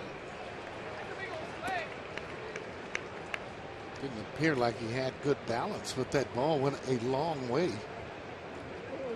Well, he hit the sort of slurve that Kyle's has started throwing. I guess he started throwing it about 6 starts or so ago. Here's the 0-2 pitch to Murphy. Tried to throw that 2-seamer, and here's the pitch that in the home run we're talking about. Yeah, well, actually, though, look at that. He went down to actually get the ball. It wasn't like it was just an outright hanger.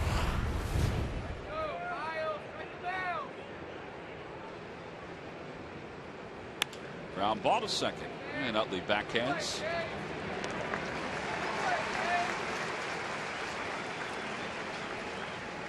And that'll bring Edwin Jackson to the plate.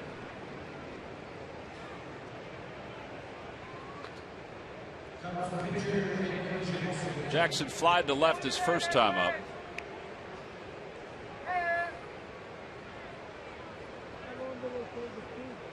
I always thought this guy should really win more ball games. He's one of those guys, has a good arm, good stuff.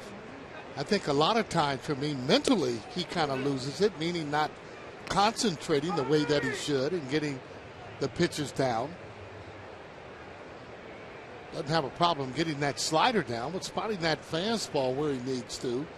Over the years, he's had problems. Good pitch. Nice changeup. I wonder, with a guy like Edwin Jackson, the lack of stability, whether that has anything at all to do with his overall ineffectiveness. I mean, he has good stuff, as you said, but boy, he's really bounced around, and he's not an old guy. He's just 29 years old. Yeah, I would think it would give you a little bit more incentive to even do better because you've been traded around, although the Cubs gave him a 4-year deal. But just in terms of being able to win ball games, I mean, he throws so hard, and again, with a little bit more concentration, he can even be better if Kyle gets over this time. Fans will let you know. Oh, yeah, they will. That was great. A reminder from Budweiser, great times are waiting. Designated driver. Now 2 outs. Top of the order. David DeJesus is coming up. DeJesus has been struck out twice. That ball hit to the right side. Should almost be automatic for any pitcher to be going over toward that first base. Greg Maddux used to do that all the time. Anytime that ball was hit to the right side, he was always going over to cover first base. Said he works awful hard to get that ground ball going toward that direction, and especially if it isn't hit hard, that he doesn't want to be a spectator and not be there when he should.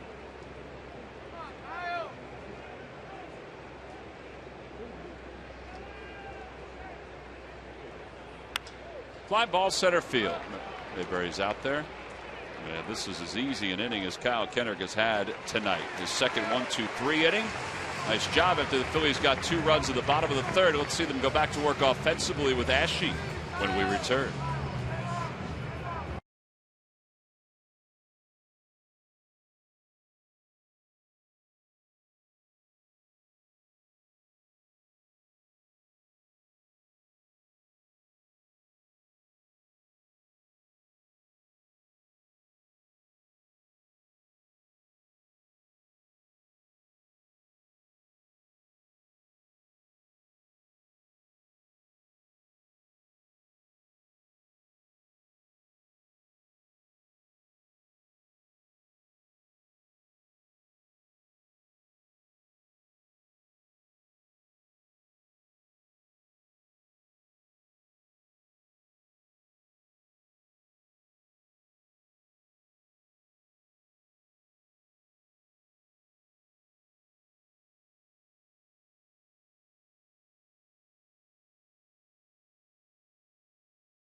HD, triple play provider of your Phillies. By Chevrolet. Visit your local Chevy dealer at ChevyDealer.com.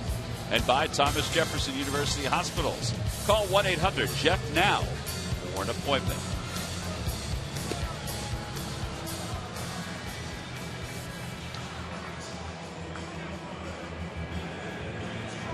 Bottom of the fourth inning, Cubs are up 5-4. Phillies offense has managed 8 base hits so far. Cody Ashley will lead things off. MLB.TV celebrates 11 years. Catch all the second half action in HD quality. Watch every out-of-market game live on more than 350 mobile and connected devices. Visit MLB.TV today. MLB.TV, baseball everywhere.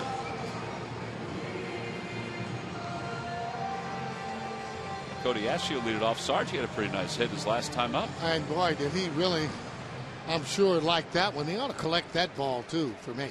Or at least get a game ball out.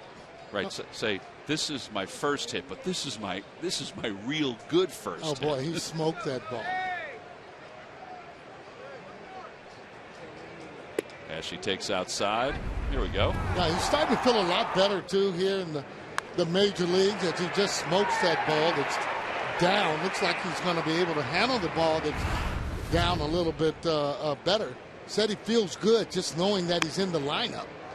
And that will settle you down as a player. Going in and knowing that you're going to be playing most of the time. Have a tendency to relax, not pressing. And then right now you're playing in a circumstance where you're not fighting for the pennant, so to speak, so you're able to relax even a little bit more.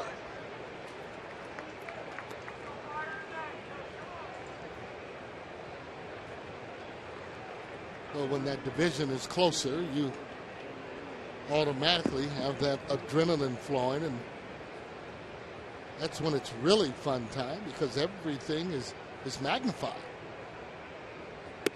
3 balls, 1 strike to Ashley.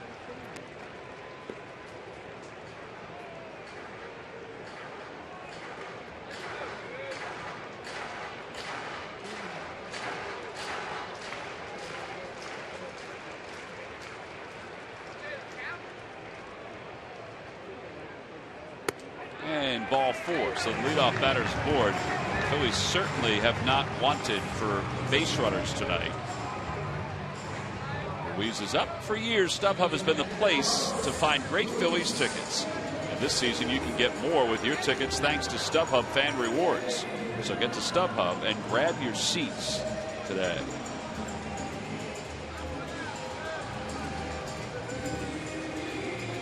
Carlos Ruiz grounded out to third. His first time up.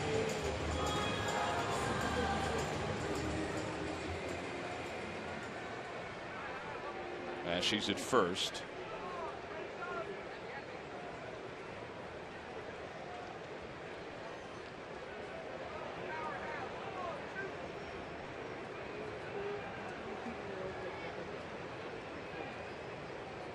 Inside, 1 ball, no strikes.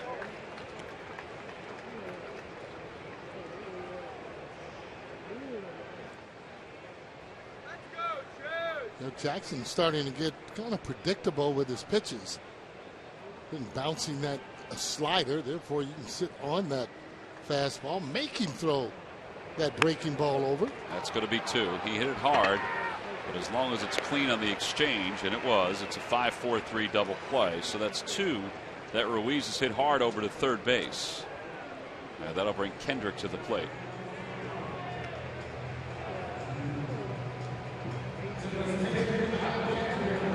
Kyle had an RBI single. Yeah, it's kind of weird alignment. The way the Chicago Cubs had him lined up. They were playing him his first at bat as if he was a pull hitter, meaning going to hit the ball to left field. Kind of had their fielders all the way switched over, and he hit the ball right down the line. Just got a bad report on that. Kyle's a pull hitter. It was surprising to see him that far off the line. Are you kidding me? It was surprising. I mean, really.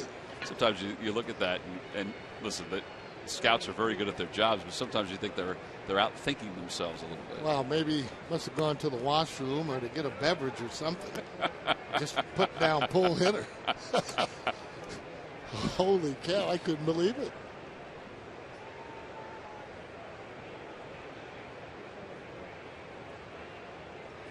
Outside, 2 balls and 2 strikes. See, they're still struggling with the breaking pitch.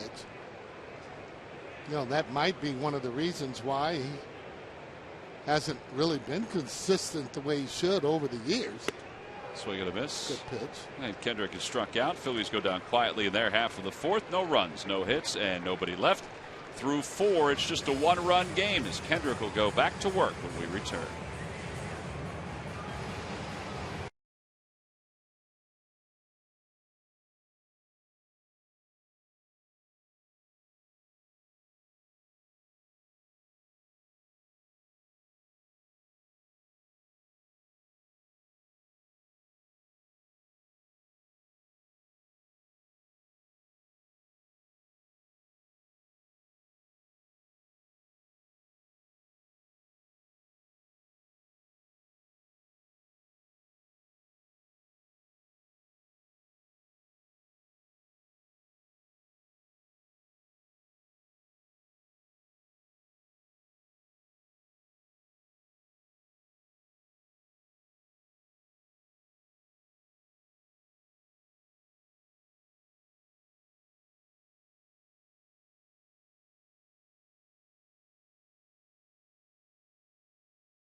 Find out when Derek Gunn sits down with Dave Fitt, the Eagles' new special teams coordinator, on New to the Nest, presented by Nest International, tonight on Sports Night, after the Phillies coverage only on Comcast Sportsnet.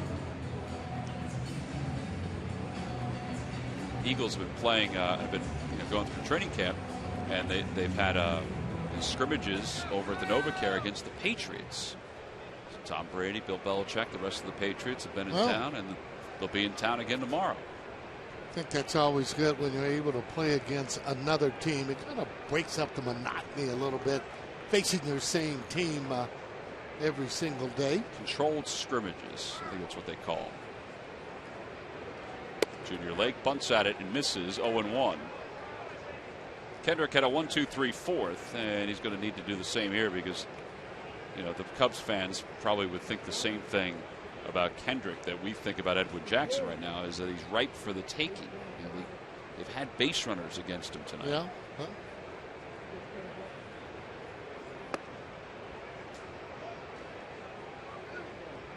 He's got to get that ball down, sinking the way that it should, using that change-up.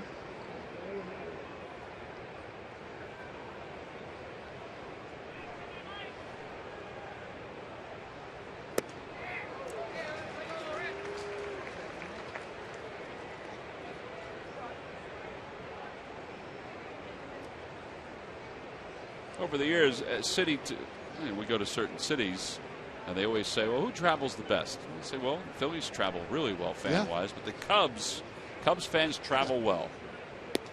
There are a lot of Cubs fans sprinkled around the country because of WGN, which is one of the networks that covers their games. Yeah, you're right about that. Yeah, they were almost like a cable station a long time ago. A lot of the Caribbean cities or countries used to get that. Yeah, they'd get the Cubs games on WGN, and they'd get Matlock. Those are the two things they'd always get. So they knew Andy Griffith and they knew Sammy Sosa. And these are like on all of the islands that they would have, from Belize, Costa Rica, St. Martin.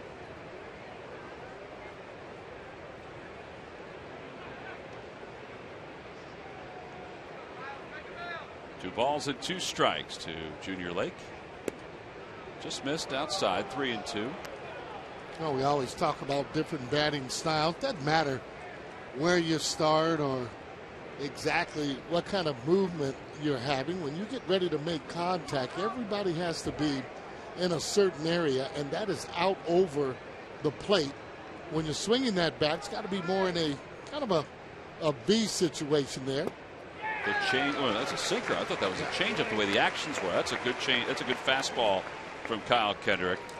1 out. Anthony Rizzo is due up. Murph, you got an injury update for us? Yeah, well, a progress report on Roy Halladay first and foremost. As guys, he continues to make that progress coming back from shoulder surgery. Roy Halladay, latest thing was that he was able to throw 5 up and down, which basically means that he throws 15 pitches, sits back down, waits about a half an inning, gets back up, throws another 15. Did that for 5 innings, 75 total pitches, and from all indication is he looked very good, felt very good during that. So next up for him will either be the same kind of drill, and we'll see how he does, or a simulated game to try and get his adrenaline pumping like it would be in a regular game. He would face batters in a simulated game. So getting closer and closer to seeing Roy Halladay. Ruben Amaro Jr. telling us today that at this point, throwing all his pitches as well. So that is good news for Roy Halladay. It's beginning to look like you may see Roy before the end of this season back on the Phillies mound, guys. Well, that's great news. That session that Murph was talking about was yesterday during the off day.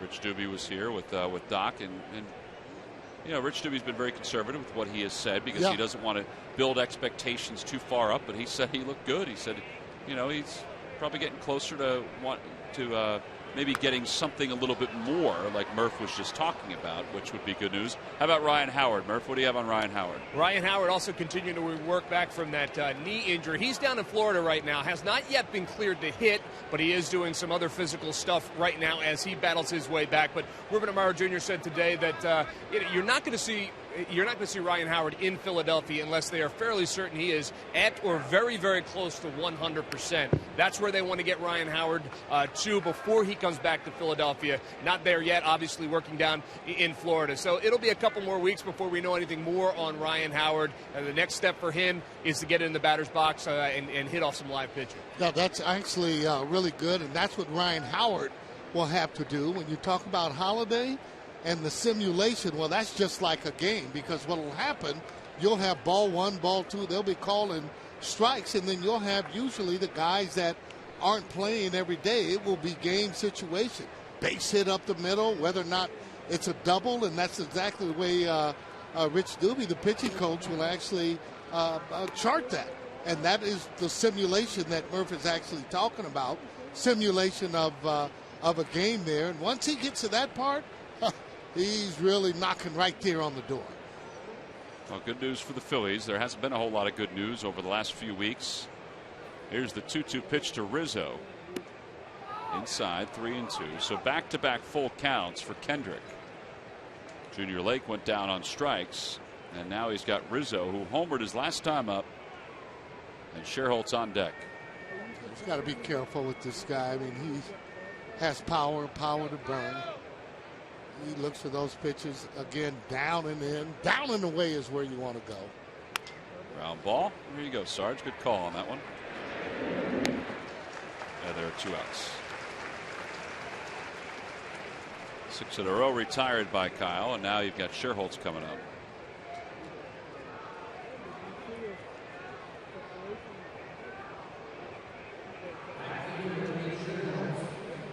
Sherholtz is 2 for 2. Doubled his first time, and then reached on an infield single his last time up when Kyle did not cover first. Yeah, he's had a pretty good year, 14 home runs.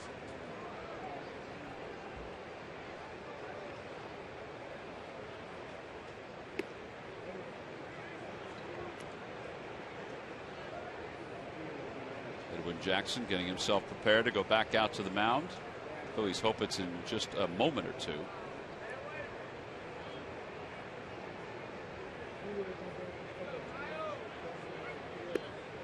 2-0 to Scherholtz.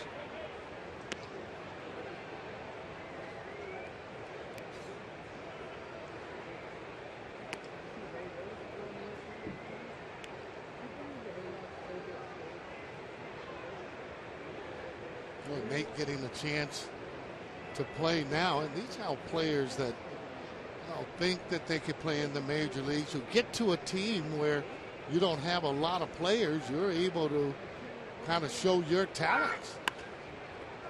Ashley gobbles that one up as he shaded that way. Side is retired. Another good inning for Kendrick. He's now retired 7 in a row. We've completed 4.5. We go on to the bottom of the 5th inning. The Phillies down by 1. We'll have the top of the order when we come back.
Left-hand corner. It's the Cole Hamels Bobble figurine. Free to all fans. Compliments of Pico. Order your tickets now by going to Phillies.com. It's the Phillies and the Rockies, August 21st at 7:05.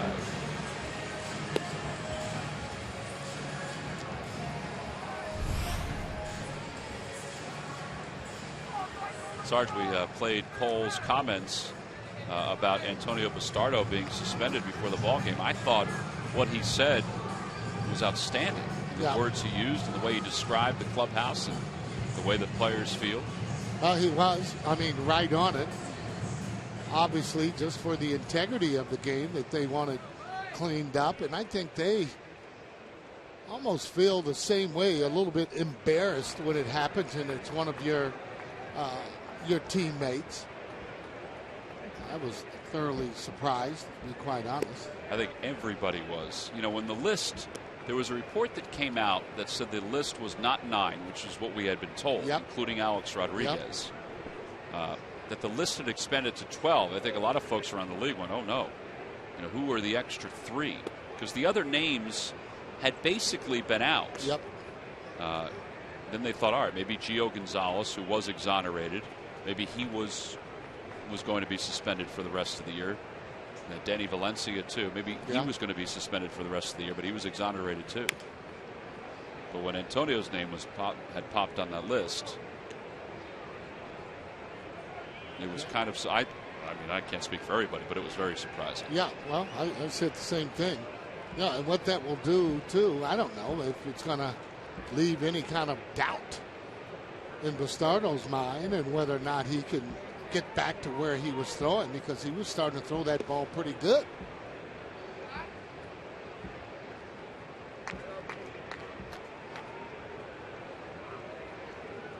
Is the game better?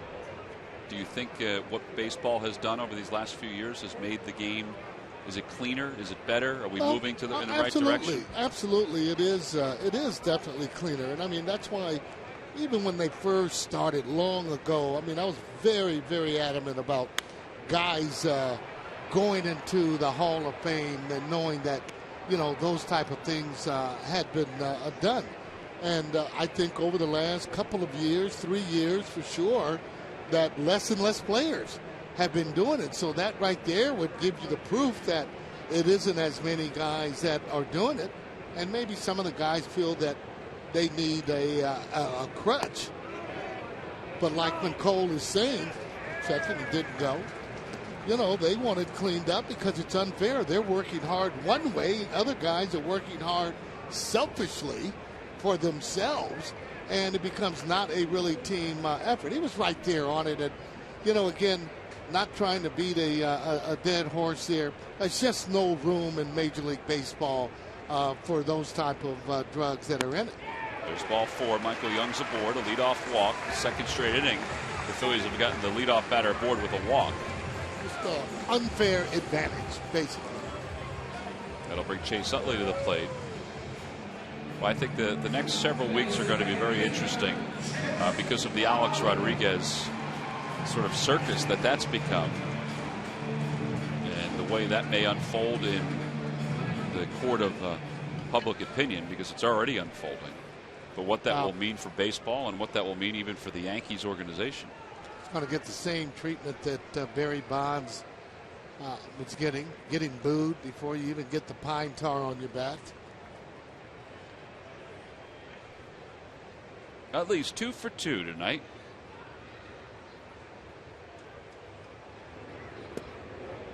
And it's 1 ball and no strikes.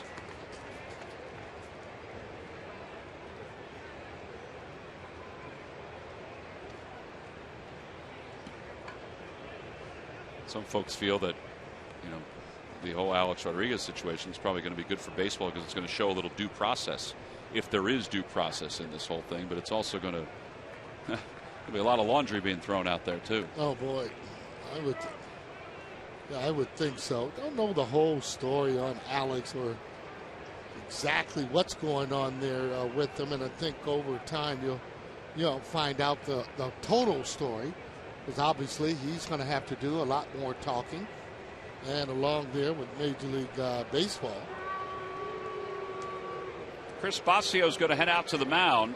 He didn't like something, whether it be that Jackson was upset about the last pitch to Utley or what. They don't have anybody loosening up just yet in the Cubs bullpen, but somebody's going to start to throw momentarily. They've got a right-hander that's going to start to throw.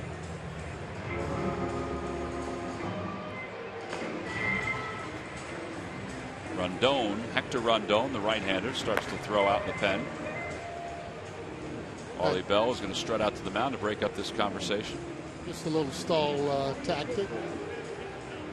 I thought it was interesting when the Giants were in town and talking with Bochy, their manager, that they actually now, during the game, they close the video.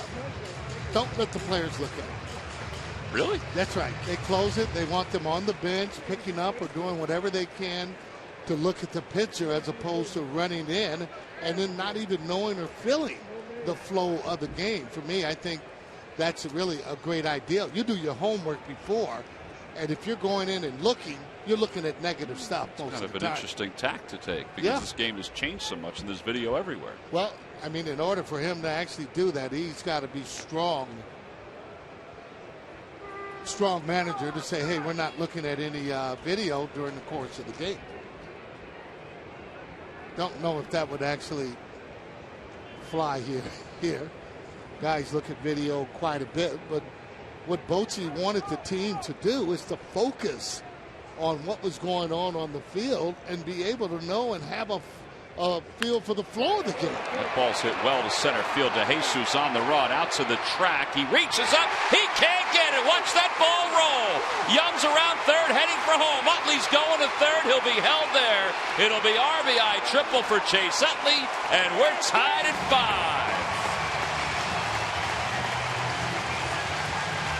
5. Boy, he's squaring some balls up tonight. Yep. He's got his hitting shoes on. 5th triple of the year for Utley. And the Phillies have a chance to take the lead again.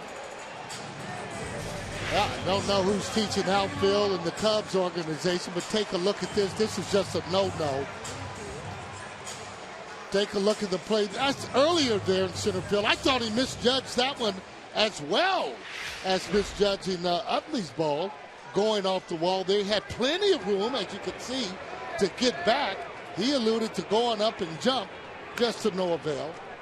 Infield is in. Utley's at third. 0-1 to Rollins.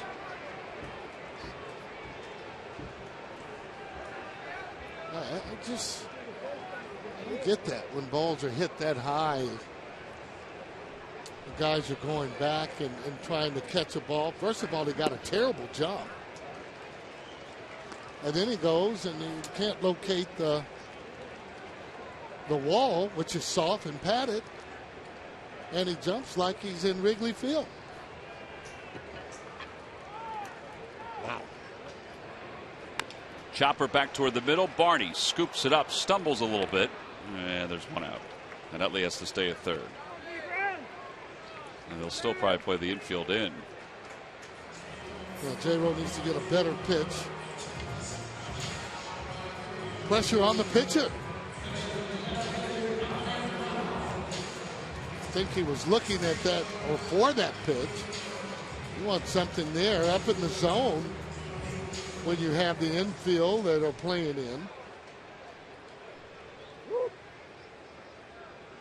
Dominic Brown has an RBI tonight and a ground out. 70 RBIs in the year. Infield in form with Utley at third.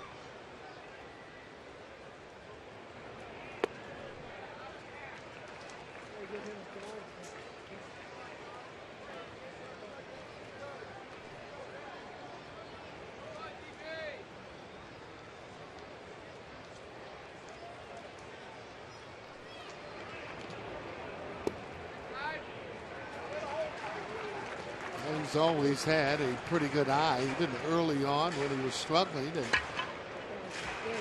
just been looking at a hitter emerging into a good major league hitter, shortening up his stroke there. A lot of confidence he's had at the plate. That'll be foul. It's going to go a pretty good distance, though. Yeah, there's that slide piece that he tried to get in, and again, he was swinging at it in the dirt. He's letting the ball get up and letting it travel. And when you do that, you're going to be able to have a good swing at it. 2 balls, 1 strike to Brown. Ground ball toward first. Here comes Utley, and there's no play at the plate. The Phillies take the lead. A ground out for Brown. It's a 6-5 ball game. Utley going on contact. Rizzo had no chance. 2 RBIs tonight for Dominic Brown. Well, you'll take that all day long on ground balls to get an RBI. That ball there hit so soft that he's not able to get it. That's going on contact. You can tell right away. Didn't even look up, and you know that he's sliding. Look at the catcher now. He's pointing, hey, first, because he knows he has no play. Darren Ruff takes up and in. 1 ball and no strikes. Utley has scored a couple runs tonight. He has a couple RBIs, so good night for Chase. Inside 2-0.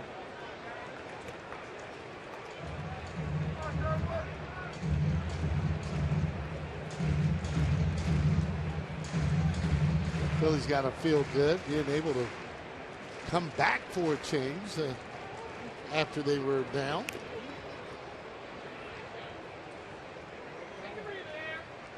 And that ball got a piece of Castillo.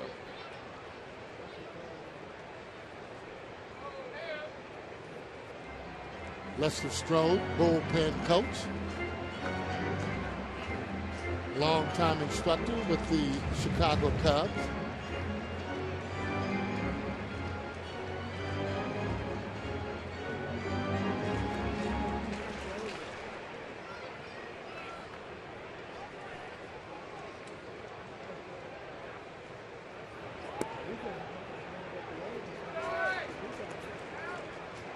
That's a pitch early on that Darren Ruff was actually swinging at. You can tell the way that he's swinging that he's starting to get a lot more confidence. That ball hit in the air to left field. Going back on it is Lake. Back to the wall. Runs right on to the wall. It's gone. A home run for Darren Ruff, and the Phillies lead it 7-5. And yes, he is seeing the ball a whole lot better with a whole lot of confidence.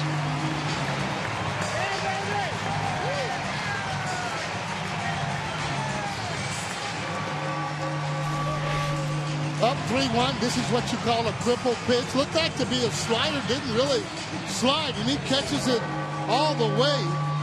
Junior late. I don't know what's going on with the outfielders here. He runs right into the wall as if he wants to move it back a little bit, but that ball clearly gone. And that makes a winner out of Cheryl Orkis of Claymont, Delaware. She won $100 thanks to Darren Ruff in our McDonald's home run jackpot. Home run number 4 for Ruff, second RBI of the night. Mayberry got a good swing on a high fastball, 0-1.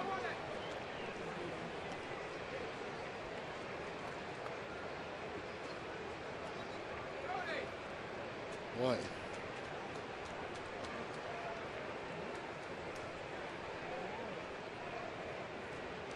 DeJesus has had a tough night at center on a couple of balls that kind of opened up the scoring for a few runs for the Phillies, including here in the 5th. Swing and a miss, 0-2. Got to stay on the ball. See, by Darren not swinging at those bad pitches, he was able to get a pitch that he could actually handle.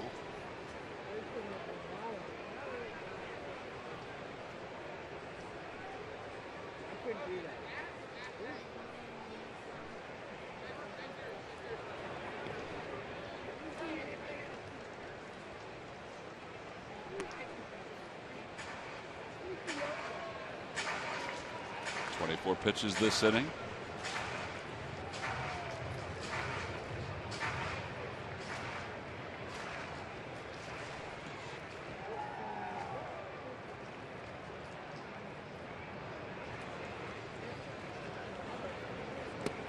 Outside, 2-2.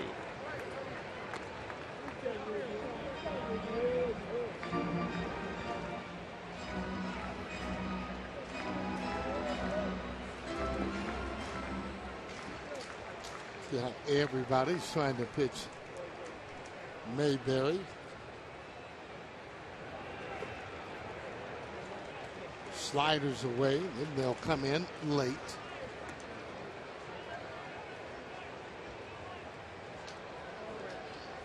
And come in late, what I mean is with a fastball.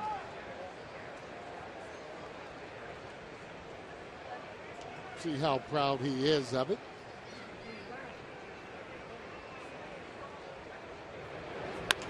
Off the end of the bat, over to first. Rizzo flips to Jackson covering. Side is retired, but the Phillies scored 3 to retake the lead.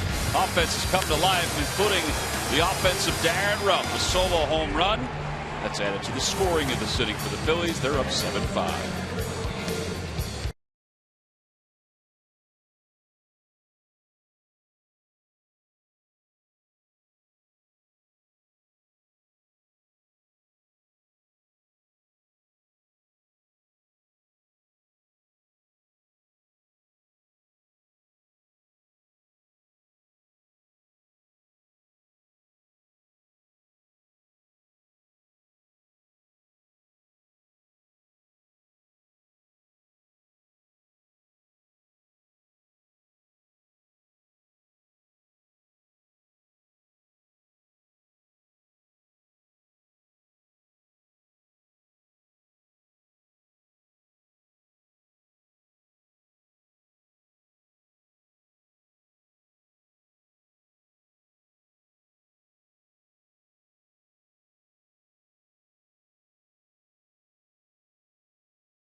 On base on a regular basis.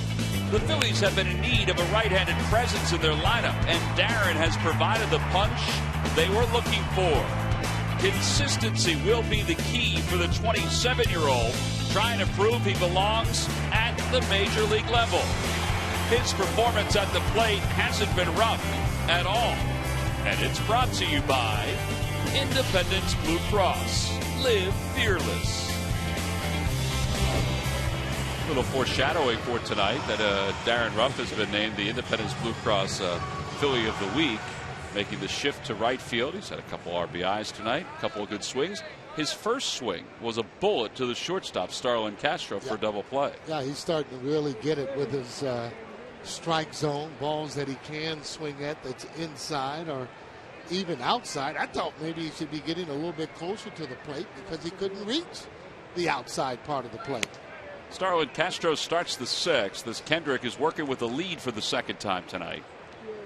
Castro's 0 for 2. He's flied to Ruff. He's also lined to Brown and left.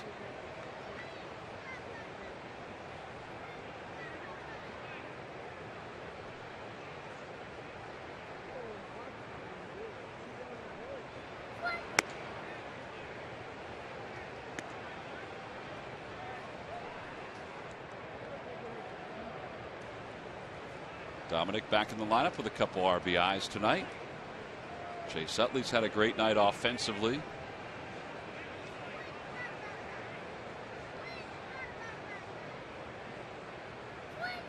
Outside, 2-1. 7 runs, Sarge. Wow. 10 hits. Well, what you like too, again, they were down and then able to come back the way that they have. Shows a lot of character, especially after being just beat up for so many games. Well, they say this kid forgot how to hit the fastball. That's the pitch that they said he's having a problem on, and you're looking at a kid that's had over 200 hits. It's really hard to believe that a player hitting third just about all the time there, not able to catch up with a fastball. Fastball there, he was late.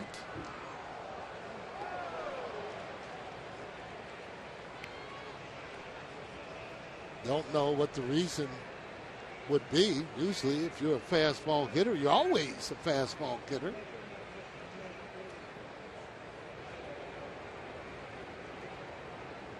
And make adjustments to the other pitches.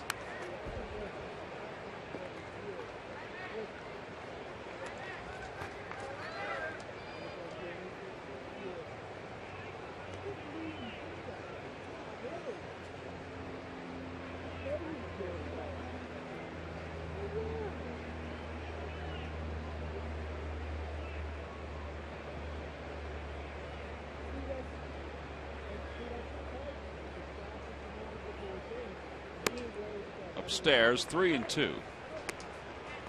Really kind of the first time that he's actually struggled in his career.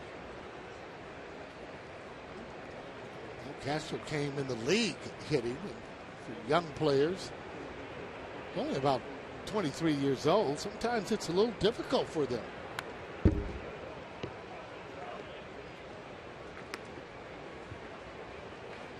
He and Rizzo seem to be the foundation for whatever it is the Cubs are trying to do for the future. They both signed 7-year contracts.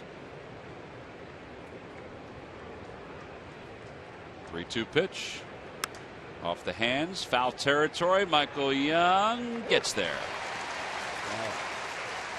Wasn't sure if it was going to hang up there long enough for him. 1 out. Every time the Phillies retire, the opposition 1-2-3, and Kendrick's done that the last 2 innings. Comcast will make a contribution to Phillies charities. Phillies baseball is brought to you by Xfinity, your home for the most live sports, giving you all your favorite sports all year long. Well, now Castillo. RBI his first time up, reached on an infield single, up the middle his last time.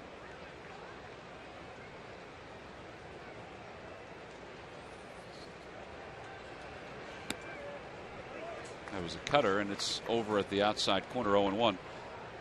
What's he doing differently these last 3 innings? Location. Being able to hit the outside part of the plate. Looks like he's kind of pitching with no fear. Is he pitching backwards at all, or is he still doing the same stuff he did early on? Same stuff, but I think he's gotten rid of that little soft curveball there that has a tendency to hang up. I always thought it's a little bit easier to get right-handed batters out when you have a pitch that is similar to that fastball, like that slider. But if you do have that curveball, you want it to be hard breaking. You don't want the hitter to be able to adjust on that pitch after you think that you've had it out. Because I thought, really, that was in a pretty good zone, the home run that he gave up. Castillo a little concerned because that ball was scorched into the crowd. It hit a gentleman in the left arm, and he looks like he's okay.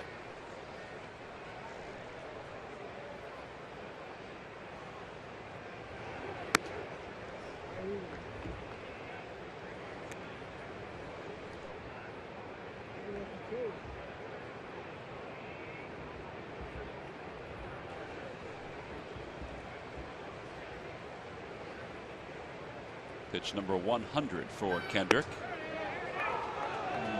2-2. It's a good spot. Ball up and in, just off the plate. The hitter hits it. Not going to be able to do anything with it other than maybe pull it.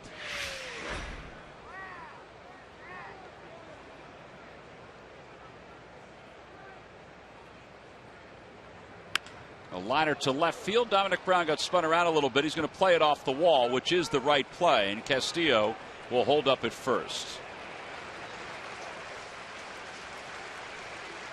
Coming up on Sports Night, the Birds welcome in Tom Brady and the Patriots for an entirely different kind of practice.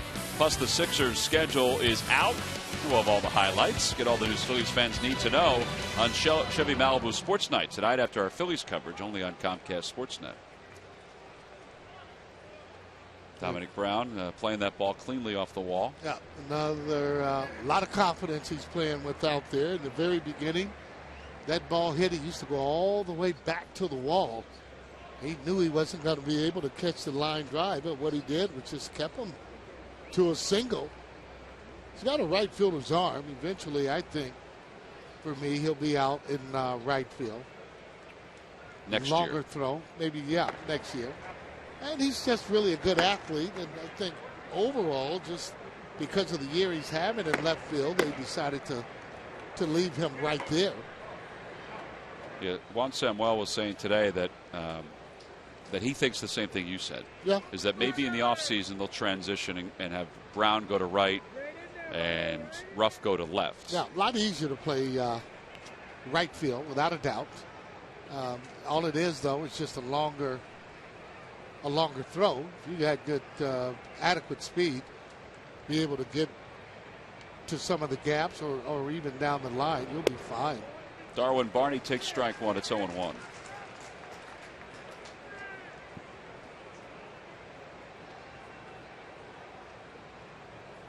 Ashe even with the bag at third.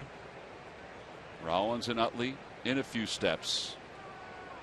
You know, and one might think, hey, it might be easier to let him get some experience there, but he's a right fielder by trade anyway, Dominic Brown. So it'll be easy for him to be able to go right back there. Again, I don't think that'll affect his hitting. And speaking from, experience, I played right field my whole career in the minor leagues, but once I got to the major leagues, Bobby Bonds was there, so I either go back to the minors or go to left field. So that was an easy transition for me. Swing and a miss. He got Barney, and there are 2 outs. 4th strikeout for Kendrick. And that'll bring Donnie Murphy to the plate, who homered back in the 2nd. Now there's that little breaking ball, right? Well, that's that breaking ball that actually Barney struck him out on. It looked like it was off feet and down.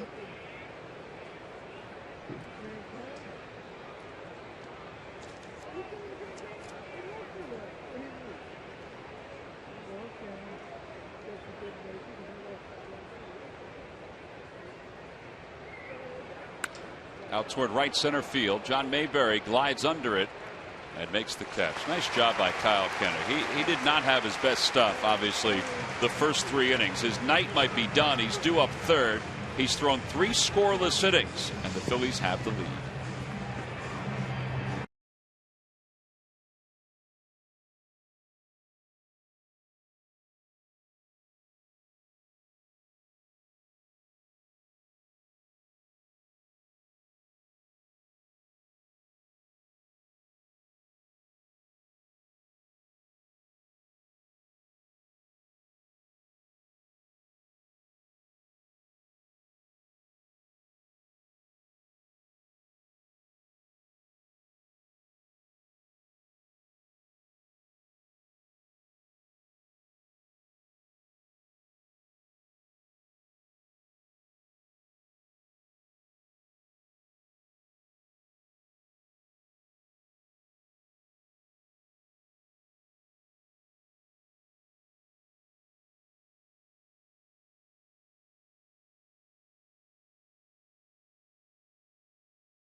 Line clearance event is going on now. Toyota, let's go places. By Budweiser, great times are waiting. Grab some buds. And by Nissan, a Nissan's bottom line sales event on popular models now with bonus cash. Shop ChooseNissan.com. A warm night here in Philadelphia. A couple changes for the Cubs. Hector Rondon will take over on the mound, and you just saw Logan Watkins who will take over at second base. Watkins will bat 9th. Rondon will bat 7th. So Edwin Jackson goes 5, allows 10 hits and 7 runs. 2 walks and 2 strikeouts. And Rondon will face Ashley Ruiz, and probably a pinch hitter. What did you think, Sarge, for Kyle Kendrick? Well, he's got 106 pitches? Yeah, around there. That's usually, especially a pitcher that's been struggling a little bit. You know, you'd hate for him to go out there and give up a bunch of runs after he's thrown over 100 pitches.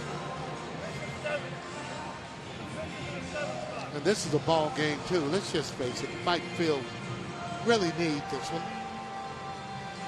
Well, they need all of them at this point, Sarge. Yeah, but well, I guess one step at a time. That's right. One step at a time is right. Can't count it until it's all the way over, obviously. Cody Ashley doubled and scored in the second. Walked his last time up.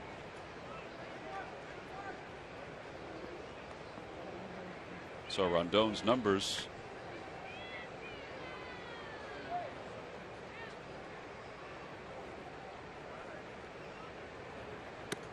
Two and 0. 92 pitches for Edwin Jackson. Officially 105 for Kyle. Okay.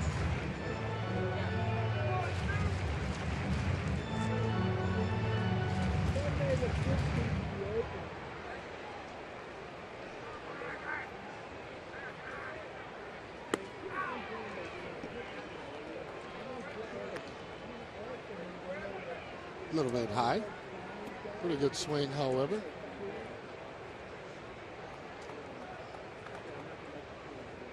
For Ashley, too, the quicker he learns that strike zone up here, the better off he's going to be. He has pretty quick hands, pretty good balance at the plate. There's one off the end of the bat. That'll drop in for a base hit. So he's 2 for 2.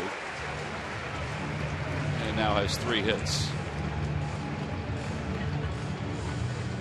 Tonight's game is also available in Spanish. Just use the SAP button on your television or change the language through the menu on your cable box. That's Angel to your left and Ricky Ricardo to your right. And that's a bunch of corn up on the top shelf right there. Dallas Green brought in some corn. Yeah, he brought in corn. He brought in peaches as well, and tomato. Ruiz shows bunt, takes high, 1 ball, no strikes. I told him too, though, that his book's been doing pretty good. They're getting ready to reorder that again. You take a look at the corn and Ricky Ricardo. They go hand in hand, corn and Ricky Ricardo. I'm not going there.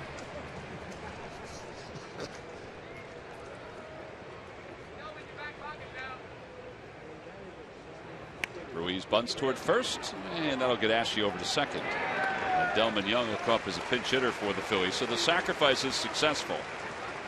And it goes 3-4 on the putout.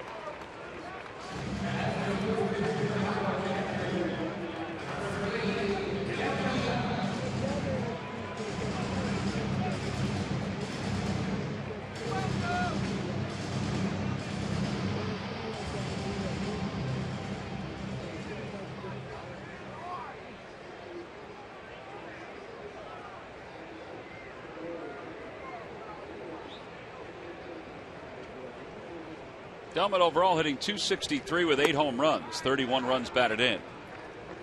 With Dominic Brown coming back, and with Darren Ruff seemingly playing every day, Delman's at bats are going to get fewer, it seems, anyway. Well, you got to see what Darren can do on this level. I'm sure that's what Ruben Amaro Jr. is doing. Got to be able to evaluate the talent or non-talent that you have in order to make whatever decisions you need in the offseason. You know, and I've always thought, for me, that Darren Ruff would be a good power hitter, especially in this ballpark, just because of what he's done in Double-A and what he did in Venezuela when he went there last year. Ground ball towards short. And Ashley goes back to second, 2 outs. Phillies are trying to get an insurance run here. Well, Rupp hit this home run right in the 5th. You see that ball right out over the plate. I mean, it's just a classic swing. He's learning that he doesn't have to actually pull the ball here for the ball to go out of the ballpark. He's going to be hitting balls, too, straight away center field before it's all said and done. Well, for that home run, and each one hit by a Phil's player this year. One tree will be planted by the Pennsylvania Horticultural Society as part of Home Runs for Trees, a partnership between the Phillies, PHS, and Aramark. For more information, go to Phillies.com/red-goes-green. Michael Young is the hitter with a runner at second. Pitches inside, 1-0.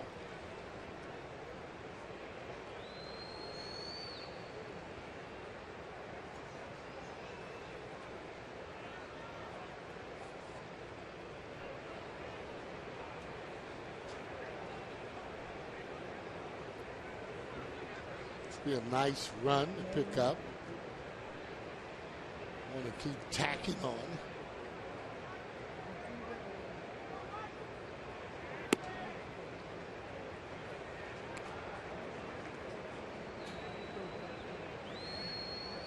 Well, 2 outs too, and Ashley there on second. Should be able to score on just about any hit. I mean, you don't even have to look at the ball. You're off when it hit because you do have the 2 strikes.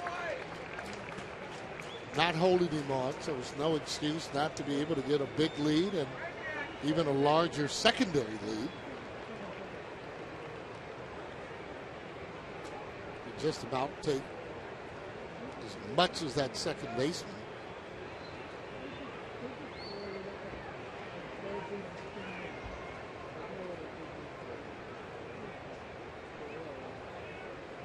Get off a little bit more. And Young taking all the way, 3-1. Now, half the time and being able to score at second, it has to do with just how much lead you're taking in that secondary. Your momentum should be going toward third base when that ball is crossing the plate. You get out as much as you can in order not to be able to get thrown out. That one's hit hard toward right. Scherholtz on the run. He can't get it. There's the insurance run. Over the head of Scherholtz. Young goes to second. Ashe scores easily. It's an 8-5 ball game. Big run. Second double of the night for Michael Young.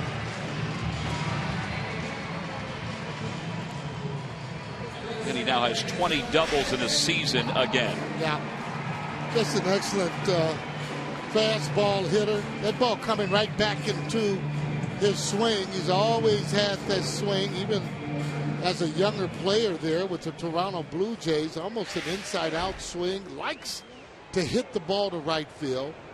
Will pull the ball occasionally, especially if he's looking inside.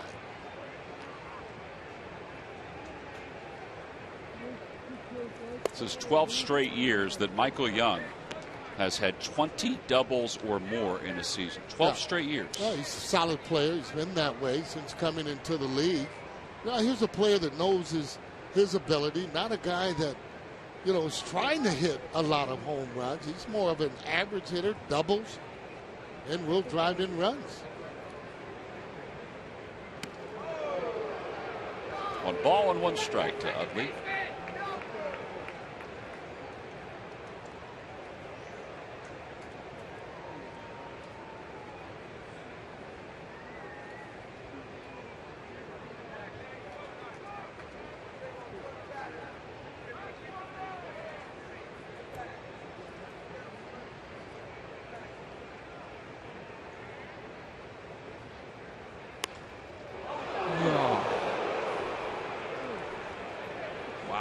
Was hit hard. Hope everybody's okay. This young lady, it looked like it hit her in the leg. And well, you're talking about some quick hands again.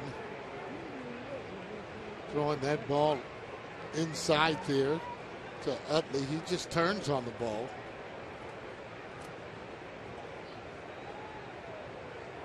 Clears his hips on that inside pitch.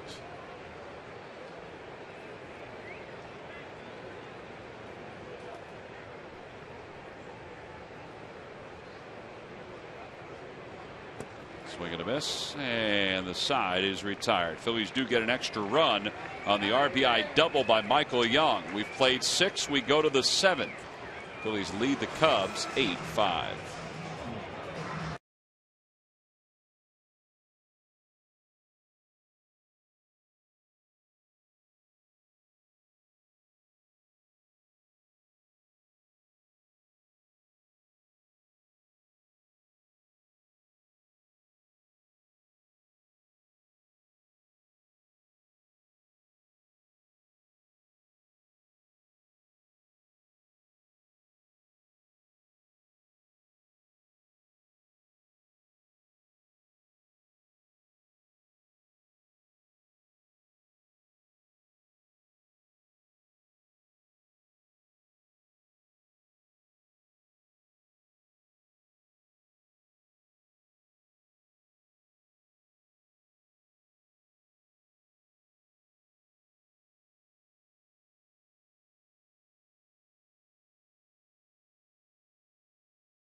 And your local Honda dealers game summary. This one's been pretty entertaining tonight. Back and forth. Phillies now with a 3-run lead as we go to the 7th inning. Donnie Murphy hit a home run, a 3-run home run in that 4-run second inning. Anthony Rizzo has a solo shot. Darren Ruff swung the bat really well here tonight. So is Cody Ashe. And Kyle Kendrick, a solid 6 innings and no walks and 4 strikeouts. That 4-run second inning, that was kind of strange. A lot of that was, not saying he pitched great here tonight, but he shouldn't have given up 4 runs in that second inning. No, and he had that 1 inning where he didn't cover first, and the fans let him know about it. And then when he did cover first, the fans let him know about that too. Oh yeah. But he really settled in, and listen, he bounced back very well. And now the Phillies have given him a 3-run lead, and he'll give it over to the bullpen. Jake Diekman is the first one out of the pen. He'll face Logan Watkins to start the top of the 7th. Watkins a .250 hitter. And he takes low, 1 ball and no strikes. A lot of experimenting going on with his bullpen this year. And now we're going to have even more without Bastardo around for the rest of the year. Charlie said today that he's going to go matchups. That's how he's going to work it, particularly for the 8th inning. He said he was kind of doing that anyway, but he recognized that Bastardo, with Adams out, had become mainly the 8th inning guy. But he's going to match it up even more. Bastardo had earned that. He had pitched well enough that they could use him in the 8th inning for right and left-handed hitters. Ball's bunted foul, 1 ball, 2 strikes. A couple left-handed hitters to start this inning, so this is part of that. As Tom mentioned, matchups. This is part of that matchup theory right now of putting Diekman into the game here with 2 left-handed hitters in the lineup since they put this left-hander in the 9-hole.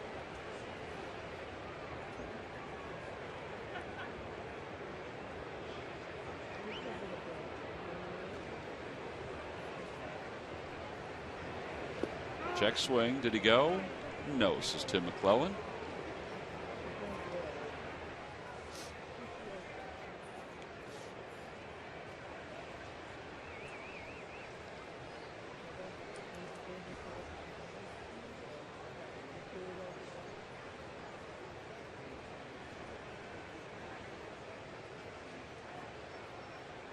Outside, 3-2. This is where Diekman has to throw strikes if he's going to contribute to this team, because you come in to face left-handed hitters, you have to get them out, because that's what matchups are all about.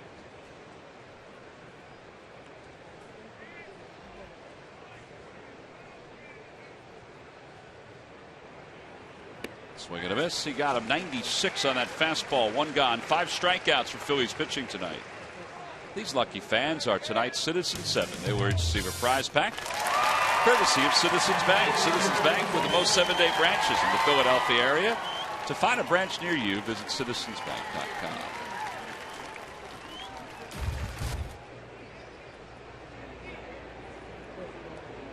David DeJesus 0 for 3.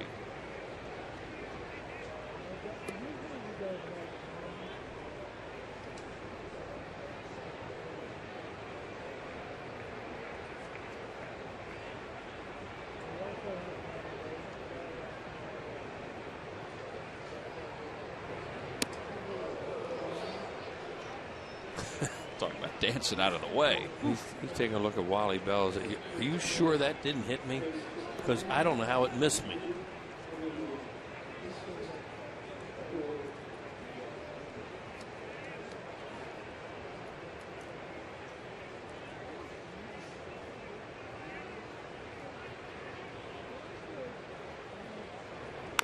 Chopper back toward the middle.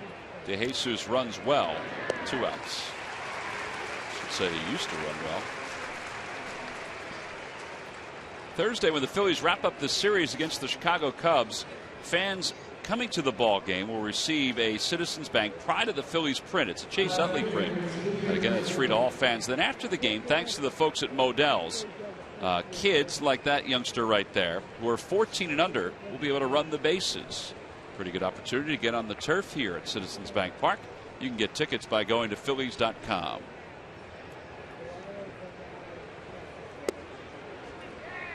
Blake takes a strike, 0-1. I do believe he thought that pitch was low. He sure did.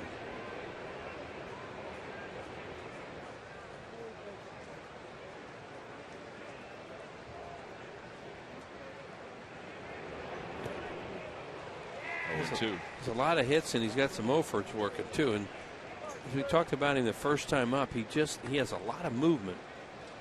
He holds the bat high, then he drops his hands, and then he has a long swing. But he certainly must have games where he makes a lot of contact because he's got a bunch of hits. But right now, it looks like you can overpower it or fool him with something off speed.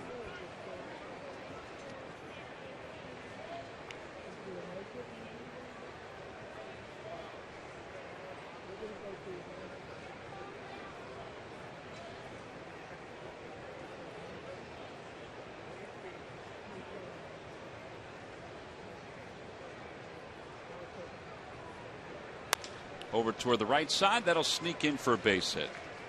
Yeah, that's a 2-out single.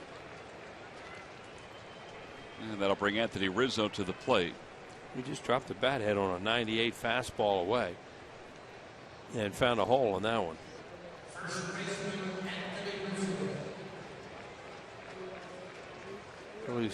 The phone just rang.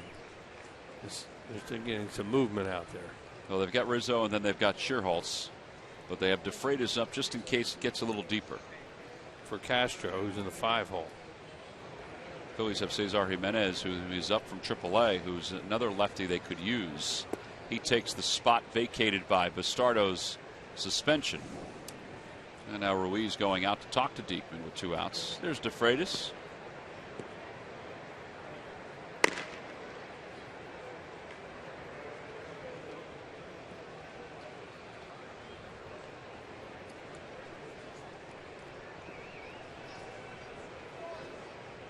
We really want to get ahead of a left-handed hitter with a strike on that first pitch, and he missed his zone badly, and I think that's why Carlos went out there to talk to him.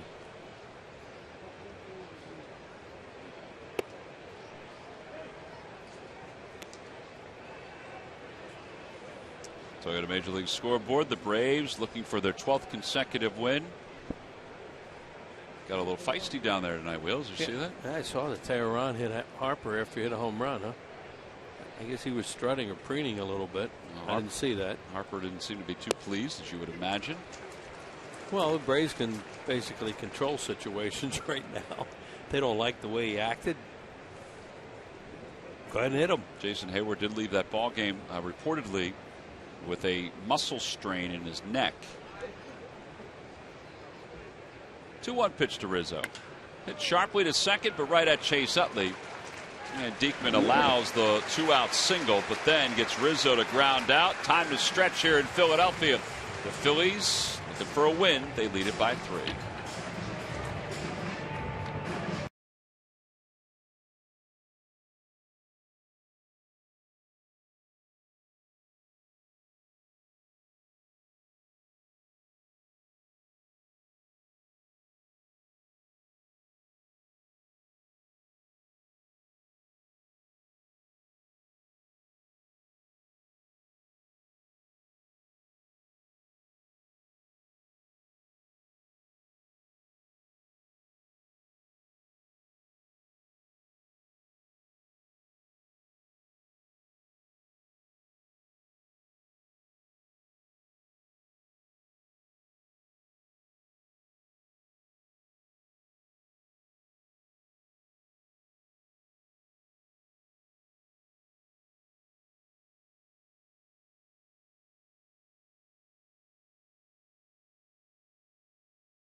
Answer. All right, Wheels, here's the question one more time.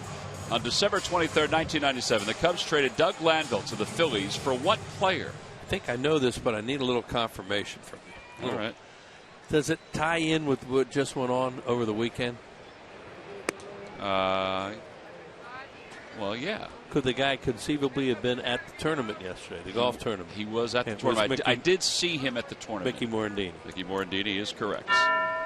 That was a tough deal for the Phillies to make, too, because Mickey's really a popular player here. Very popular. Doug became very popular, too. Doug came over and did a terrific job. Rollins, a fly ball to center. Yeah, there's one away. There he is. He presented Curt Schilling with his replica plaque from the Wall of Fame ceremonies. Mickey Morandini and Cody Asche. They do resemble each other. I'm not going anywhere. I figured out Mickey was busting my chops yesterday because I had said that I had said something about power. Right. And it was that Asche has more power than me. Right. The other night, he says to me the other day at the bowling tournament. I did say that. He said, "What'd you say about me?" And I said, "Well, you look like Asche." He said, "Well, I do a little bit." He said, "But what else did you say?" I said, "I didn't say anything." He said, "Well, what'd you say about my power?" So that wasn't me. It was Tom. Yeah, thanks for throwing me under the bus. I honestly could not remember what I had said. Yeah. Well, I'm going to remember. And then he said, "Well, he's right. He probably got more power than me." Yeah, he didn't say that part to me, though. Well, Mickey's one of those deadpan needlers. That face of his, the expression doesn't change, and he looks like he's very angry when he isn't. He can fool you with that. There's a strike at the knees, 1-2. Well, he did look a little angry. Oh yeah. Well, that's the way he does. I was okay with it, but he did look a little angry. He's got that sucking on a lemon face when he wants to once in a while. Yeah. And his team won some prizes yesterday, and he was very proud of it, as if he had something to do with it. I'm going to go down to Lakewood one day, and I'm going to pay a visit to him. Well, Ashe does have more power potential than Mickey. 2 balls and 2 strikes. He has as good a career as Mickey Morandini. Well, I was thinking the same thing. That'd be just fine. I was thinking the same thing. Love that around here. Mickey's done a great job managing in the Phillies system these last couple of years. He's in Lakewood again.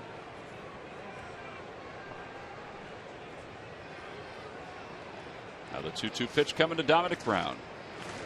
That one's hit toward left center field. DeJesus plays deep, and he's there. Yeah, there are 2 outs. 3 of the young guys tonight have really had good nights. Dominic Brown, Darren Ruff, and Cody Asche. One night. But that's one of the things that they hope these last couple months of the season, last 50, 51 games. Those 3 guys can get a lot of at-bats and produce and give you some hope for the future that they can contribute.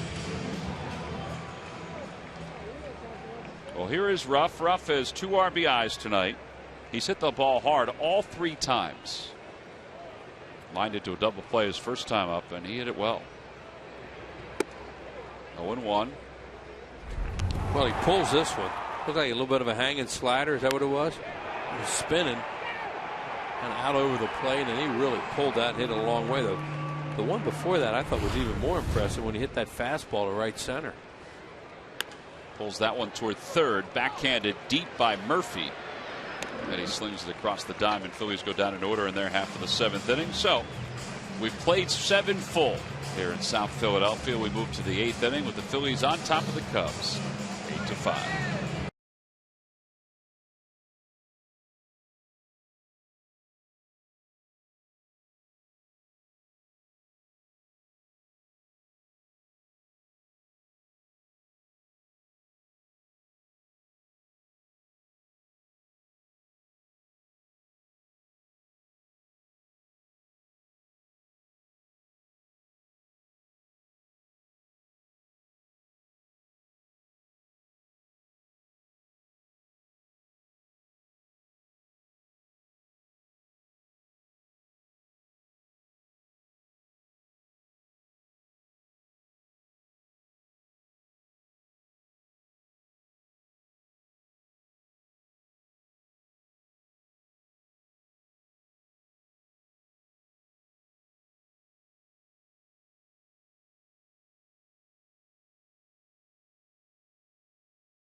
It's not worth building.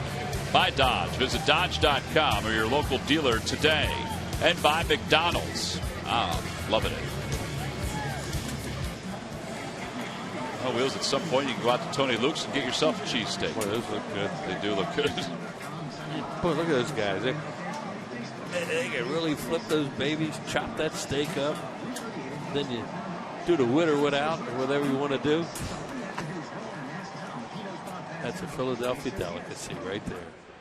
Nothing like it. Well, Nate Shearholtz 2 for 3. Grounded out his last time up to Ashe. Swing and a miss. Diekman in there, probably just to face Shearholtz. He's got Castro on deck. Right there. 3 out of 4 left-handed hitters lined up. That's why Diekman came in the 8th inning. Got a couple out, and as you say, he's out there to face Shearholtz, and then DeFreitas will probably come on. They want him to get 2 outs and then use Papelbon. That would be the ultimate mix and match tonight, and if you get a win out of it, because that's what they're going to wind up doing to try to get to Papelbon. Oh, there is DeFreitas. Shearholtz was fooled on that pitch.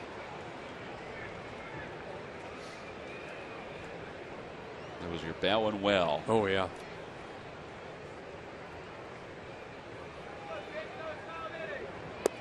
And a call, strike 3. Good job by Jake Diekman. He should really make left-handed hitters uncomfortable with that stuff of his. Well, now Charlie Manuel's heading out, and he's going to go to his right-hander Justin DeFreitas with 1 out here in the 8th inning. So for Diekman, 1 1/3, 1 hit and 2 strikeouts. And if he keep on doing that, that's a step in the right direction for the Phillies bullpen. This is an AT&T call to the pen.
For the left-hander, 2 strikeouts and an inning and a third for the hands that Jake Diekman's talked about his hands all year long. If they're off out of sync, then he's out of sync.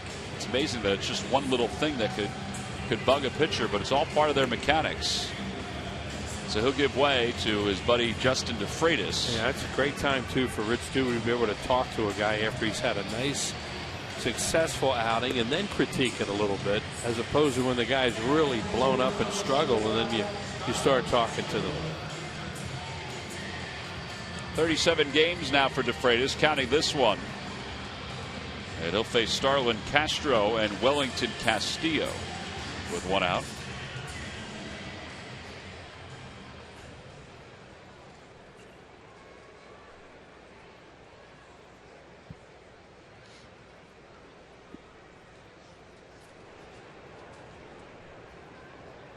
Castro 0 for 3 tonight.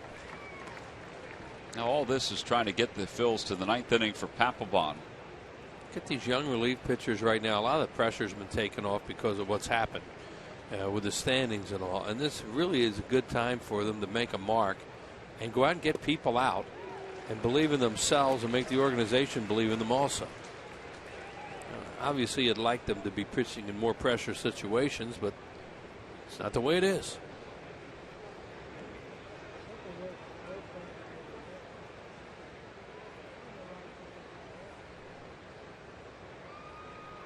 The 0-2 pitch. Slider pulled toward the hole, backhanded by Rollins, and he has no play. That'll be an infield hit for Castro. Wellington Castillo's coming up, and so is Murph with the Major League Notebook. All right, thank you very much, Tom. Brought to you by Gwinnett Mercy College. And some news from the NL East tonight. The Mets have lost their closer for the foreseeable future. Bobby Parnell is headed to the disabled list with a herniated disc in his neck. The team is hoping that a cortisone shot will be enough to get him back, but surgery is possible. They said they will close by committee right now. And guys, some sad news coming out of the Pittsburgh Pirates organization as the great player Dave Parker has told reporters that he is suffering from Parkinson's disease. He was actually diagnosed back in February of 2012, but is really just making it public right now. He said the good news is that it hasn't progressed very quickly, and that certainly is good news when it comes to Parkinson's disease, but he is dealing with that right now. Of course, Parker was such a terrific player. He was the MVP back in 1978, a two-time batting champion as well, so we wish the best to Dave Parker. Guys. Yeah, absolutely, Murph. As Castillo swings through that pitch, it's 1 ball and 1 strike. What a great player. Great player, and for his era, had one of the best arms, if not the best arm, that you'll ever see out in the outfield. For a guy as big as Dave Parker, he was an amazing athlete, very graceful. He's now 62 years old. His quotes after he talked to the media, he said, there's no fear. I've had a great life. I've always dreamt of playing baseball, and I played. I'm 62 years old and fortunate to make it to this point. I have some beautiful kids that I got to watch grow up and become adults. My fingerprints are on the baseball industry. I feel good about that. I have nothing to feel bad about. And that great quote that he would say, when the leaves are on the ground, I'll be wearing the batting crown. The ball dumps into left center field. A broken bat single for Castillo. And back-to-back singles now for the Cubs. It's remarkable that you remember that quote word for word. You know, when he said that, we didn't like it hear that around here because the Phillies were involved. The Phillies were involved with him and those great Pirates teams, great battles that they had. And Parker was in the middle of so much of it. He couldn't hit Steve Carlton, though.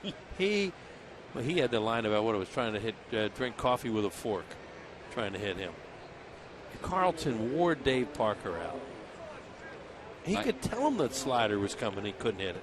19 years, a .339 batting average, 7-time All-Star. Well, Rich Doobie's going to go out because Deanna Navarro is going to pinch hit for the Cubs. Larry Bowa used to say one of the scariest things in the world was having him at first base, say first and second maybe, when they weren't holding him on, and you knew a ground ball, if it was hit the trio or somebody, that he was going to have a double play, and here comes Parker, and Bo said he'd be standing there, and trio would say, Bowa would say, get it to me quick, give it to me quick, because they didn't want any part of Parker. You talk about a guy who would slide at you and hard, and he was fast. It's sad news. Got to watch him play at his peak, and what a great player.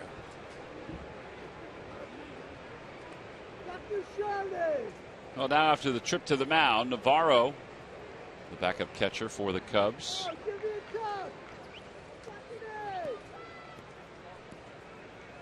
With runners on first and second. This guy played against the Phillies in the World Series with the Rays.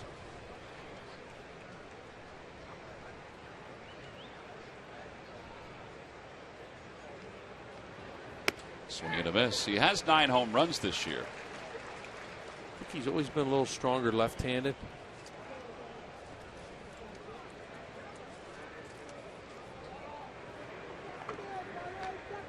Michael Bowden's been throwing in the pen. He has 5 left-handed, 4 right-handed.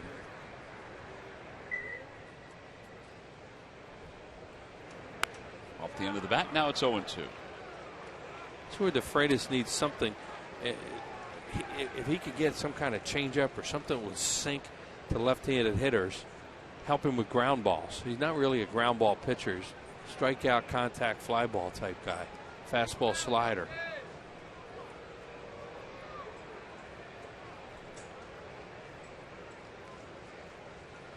Navarro hit .353 against the Phillies in the World Series. Try to check. Did he go? Yes, he did, says Tim McClellan. I think Navarro, although he doesn't want to agree, can do nothing but agree because he did go. Well, Justin threw a good breaking ball there. He showed it as a strike, and then it dives. It's a strike for a little while, and then it dives down, and he went. As Tom said, those two guys are great friends, so you see Jake Diekman applauding that.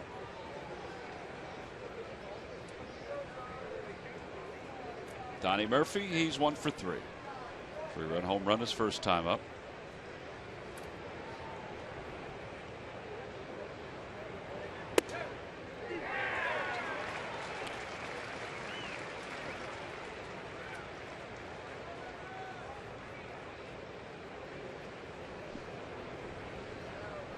Before there was Eric Hinsky in that inning, there was Deano Navarro got a hit in that 9th inning in that tense game.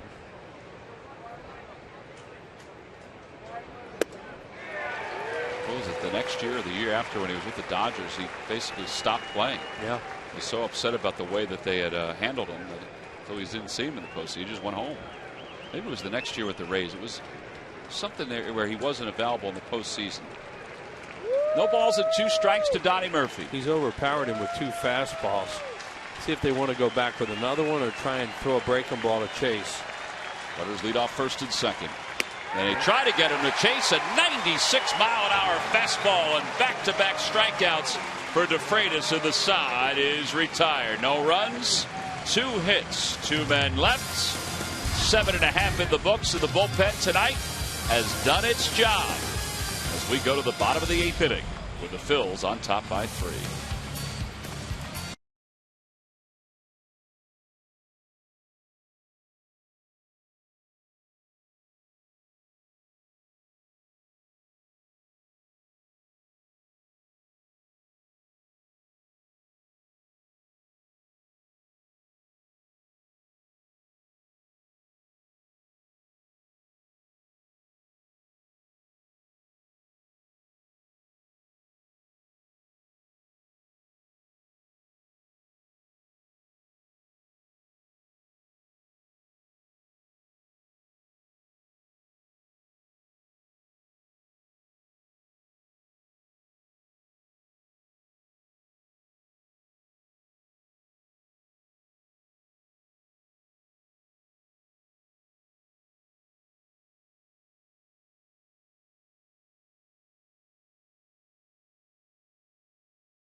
Will said some of the young kids have really stepped up, like Dominic Brown, who has 2 RBIs in his return, and Darren Ruff, who's extended his streak of getting on base to 33 straight. Cody Ashley, of course, 2 hits and a couple runs scored. The 3 guys have had a really good game, and Diekman and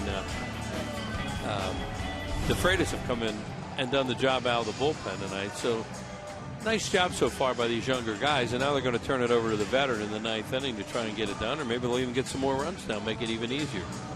Michael Bowden, 22 games so far. He's been pretty good for the Cubs. 3.76 earned run average. And he will face John Mayberry, Cody Ashley, and Carlos Ruiz as Papelbon starts to throw in the bullpen. Time now for a Hyundai defensive play of the game. A lot of offense in this game, but here's a good defensive play here by John Mayberry Jr. Ending the inning with a nice running play towards the wall in left center field. Their guy tonight, DeJesus, has struggled with those plays in the outfield, has really contributed runs for the Phillies. That's our Hyundai defensive play of the game. Brought to you by your local Hyundai dealers. There's Papelbon. Mayberry's 0 for 3. He's grounded out twice. He's flied to right. And it's 0-1.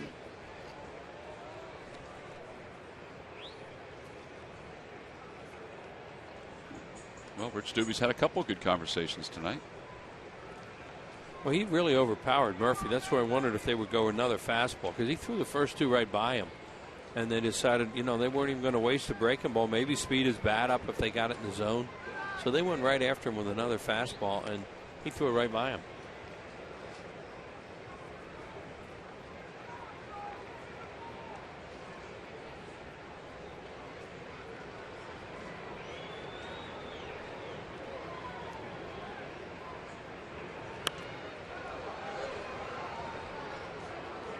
Papelbon will have 9, 1, and 2 to deal with in the bottom, or excuse me, in the top of the 9th inning.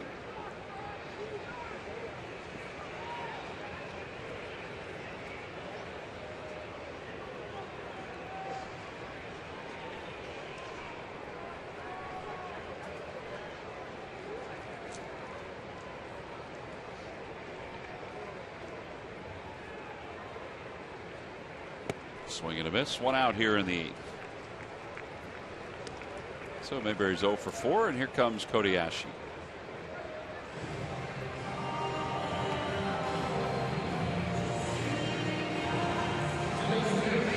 Be a good game for Cody Ashe's mind here tonight. On base 3 times, couple hits, walked, scored a couple runs, just to get in the flow of the offense and run around the bases a little bit.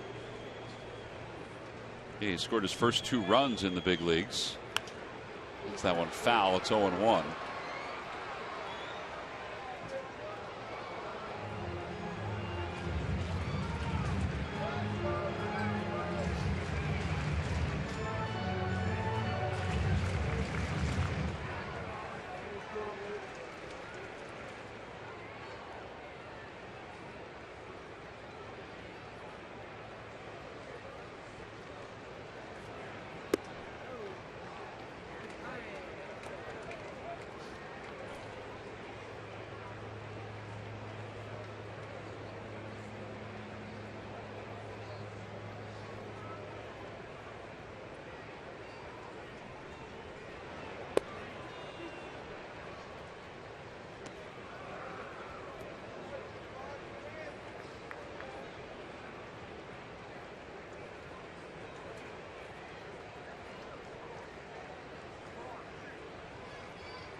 Outside, 2-2.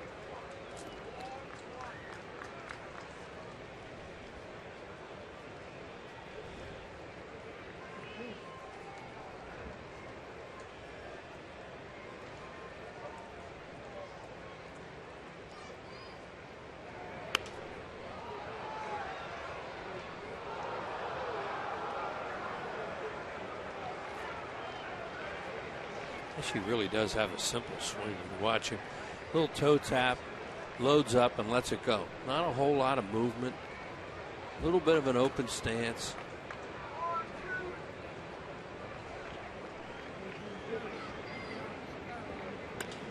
That one's out towards shallow center. DeJesus started back. Now he comes in and he puts it away. So 2 gone here in the 8th. Now, if you're 30 years old or older, here's your chance of a lifetime. January 22nd through the 26th of next year in Clearwater, it's Phillies Fantasy Camp. You get a chance to practice with and get instruction from guys like Jim Eisenreich, Dave Hollins, Kevin Stocker, the commissioner Larry Anderson, all at the Carpenter Complex. A fantasy game versus the legends at Bright House Field. You get a Phillies uniform and so much more. Call 610-520-3400 for more information. Carlos Ruiz is 0 for 2. Sacked his last time. Swing and a miss, 0-1.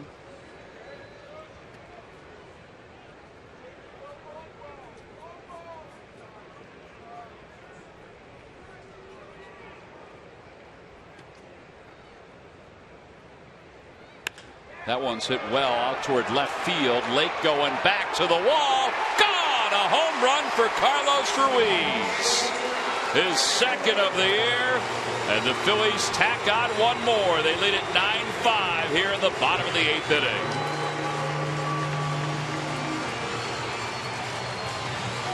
Got good swing and a fastball, looked like there. Got his arms out a little bit. That one jumped out of the ballpark.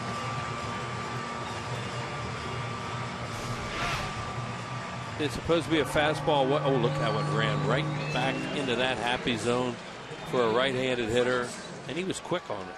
There it is right there, and right on the barrel, middle of the plate, or maybe a little bit in. Missed his spot by about a foot, did the pitcher Bowden. Well, now Kevin Franzen.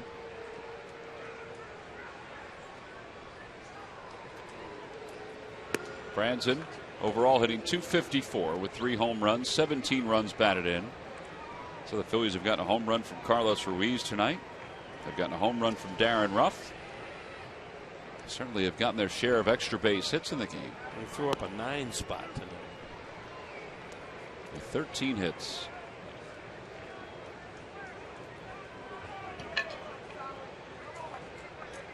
Well, the Braves just kept it going tonight. Good pitching there. They're just doing everything right. Kimbrel again. It was Teheran against Gio Gonzalez tonight. Yeah, what a matchup that is. Good two young arms, and then a brilliant arm coming in at the end in Kimbrel. They gave him the night off last night. Braves have won 12 straight now with their 2-1 victory over the Nationals. I don't know why they've blown the doors off this division. Shallow right field. Here comes Scherholtz. And he'll put it away. Franzen's retired. The Phillies do get an extra run on the home run by Carlos Ruiz. So now as we go to the top of the 9th inning, it's a 4-run game.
Vitalico provide his insights on Kyle Kendrick's night tonight. Didn't start out all that well, but it certainly finished well for Kendrick.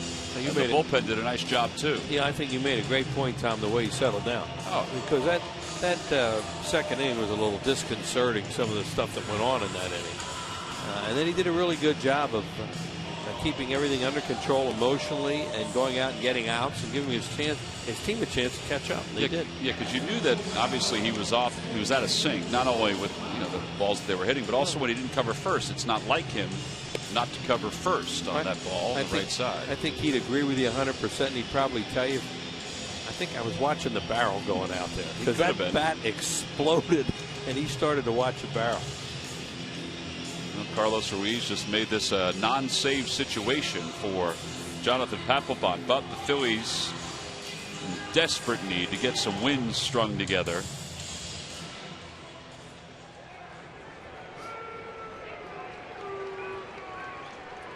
So Papelbon will begin the 9th.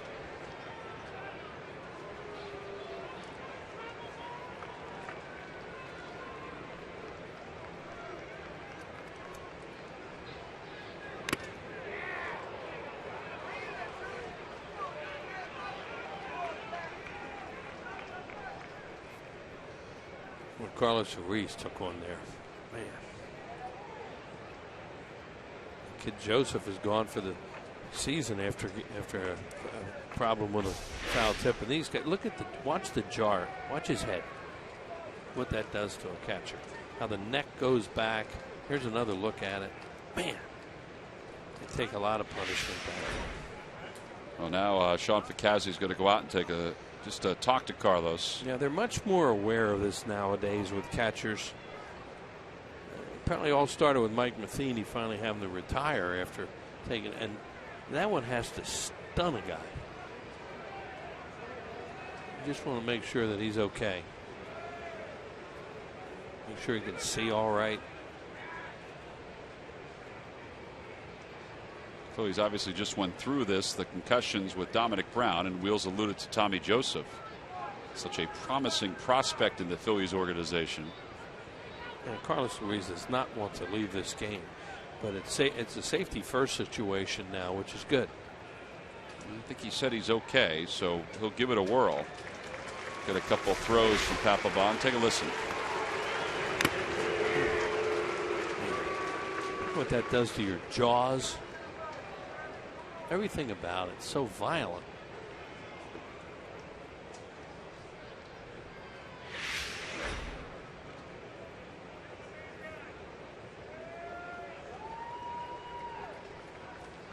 I don't know what Wally Bell and Carlos are just talking about. Well, they know what it feels like. There's one thing about that. There's some camaraderie back there. They know what a feeling that is.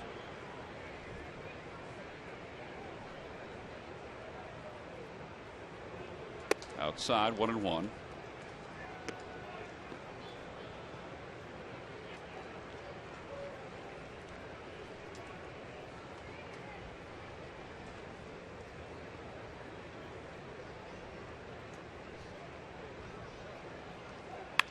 And a line drive base hit for Watkins in the right center field.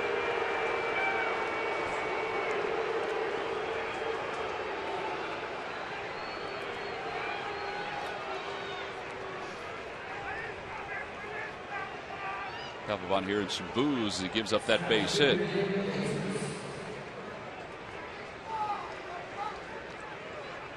It's going to be tough to get rid of that stuff for a while.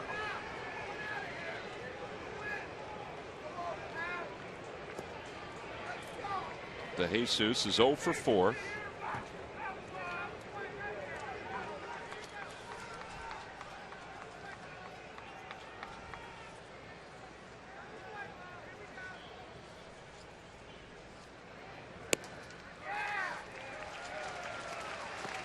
One for 7 against Papelbon in his career.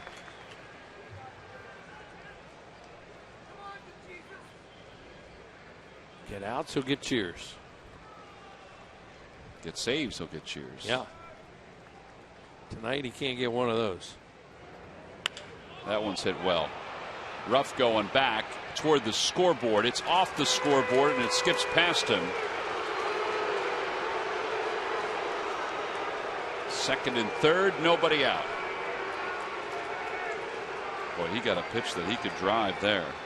Yeah, Phillies are lucky he threw some topspin on that, not backspin. Ruff saying he's all right. It looked like an off-speed pitch of some kind.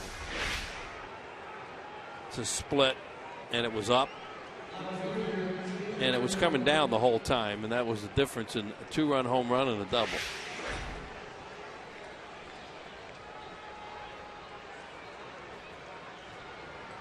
Well, the Phillies will play the infield back. They're up by 4. Yeah, all they need, they're just trying to get some outs now. Even if they give up 2 runs on ground balls, they'd have 2 outs. They're happy with that. Although Papelbon's not really a ground ball guy.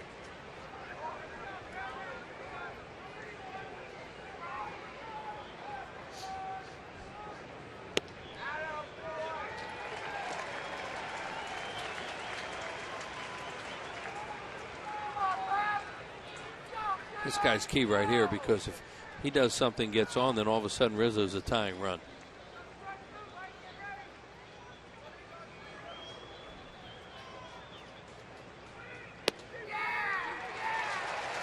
Good spot on that 91-mile-an-hour fastball. Lake did not think that was a strike. He had some disagreements with in his last at bat. That's not going to help a young player with a veteran umpire. He tried to bite his tongue his last time up. And now the 0-2 pitch. Swing and a miss. He gets him with the split. So he's got the first out here in the ninth inning. Yeah, he found somebody he really needed there, and that was a young player who hadn't seen him. And maybe got a call. Here's that split, as Tom said, and good job by Carlos Ruiz. Just block it and get the strikeout.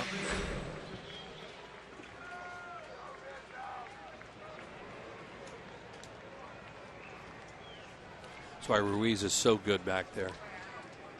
That's a good out pitch for Papelbon in that spot with 2 strikes, and he's not afraid to call it because he thinks he'll block it.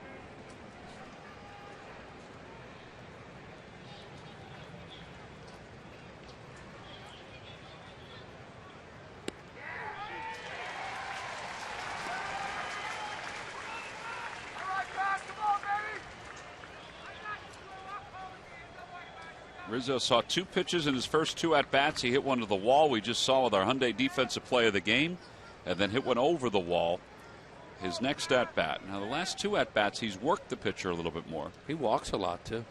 A lot of doubles. Down low, 1 ball, 1 strike. Got a very high on-base percentage. Slugging percentage is outstanding. He's having a really good year for them.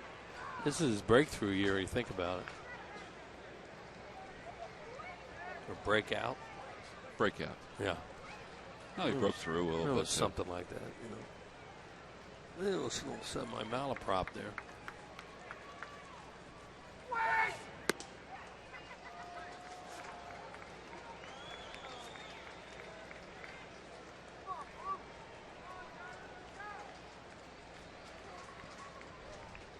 With that extra run, big that this guy doesn't represent the tying run.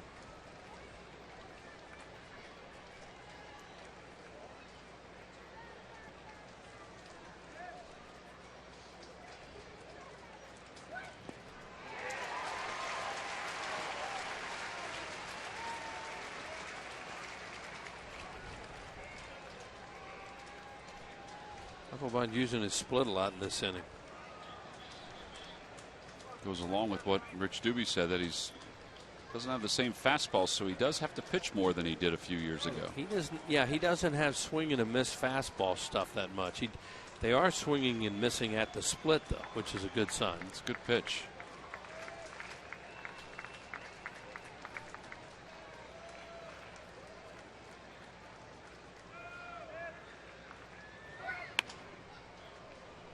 That was a fastball, and that was a late swing.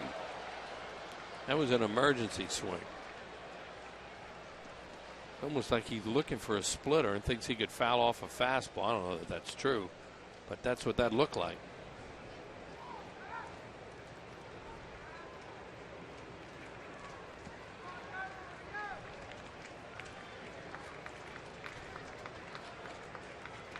Choking up a little bit. And a called strike 3 right down the chute with a 93-mile-an-hour fastball. It had some tail to it too. It really fooled Rizzo. He knew it was a strike. He started. Watch the movement on it. Starts it at him, runs it back. Got him. Now 1 more out. Scherholtz had 2 hits in his first 2 at bats. He's 2 for 4 now on the night.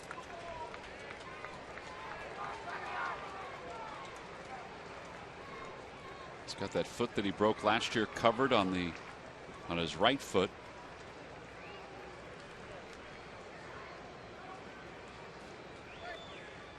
That one's back toward the middle, a base hit. 2 runs are going to score. It's now a 9-7 game, and the tying run is coming to the plate.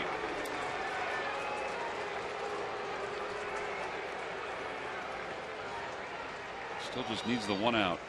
That's one of the problems he was having blowing saves. He was blowing them with 2 outs.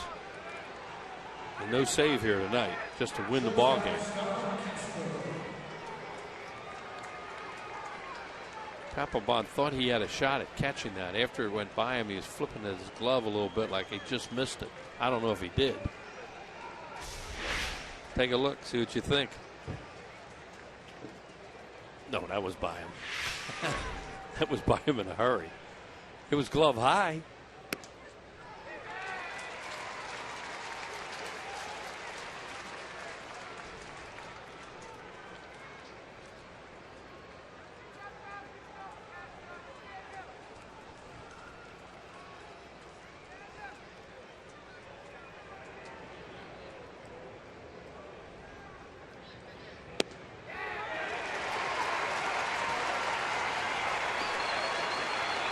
He's had success with that split in this inning ahead in the count in a couple situations. He's painted with 2 fastballs at Castro. See if he goes down with that split. Trying to give the Phils a victory. They've lost 13 of 14. It's no balls and 2 strikes to Starlin Castro. And the pitch.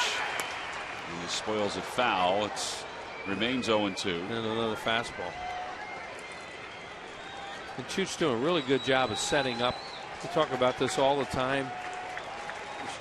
You really like to see pitchers in these spots stay away from a guy's power, his pull power, and that's what they've done on the first 3 pitches. Phillies are trying for their first victory here in the month of August. It's no balls and 2 strikes. Up high, 1-2.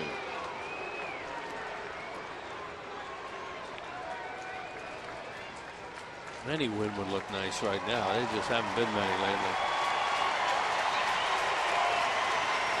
What this crowd of 36,000 plus is doing, they haven't had a chance to do that often. 1 ball, 2 strikes to Castro, and the pitch from Papelbon in the dirt, 2-2.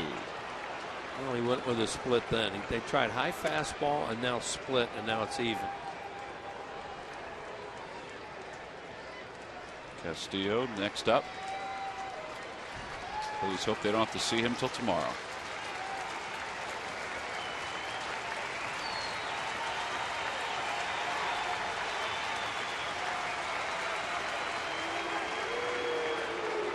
That was Carlos Ruiz called time there.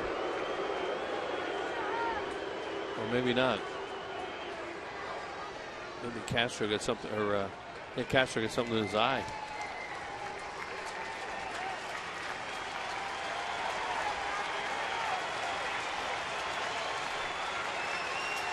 Scherholtz leads off first.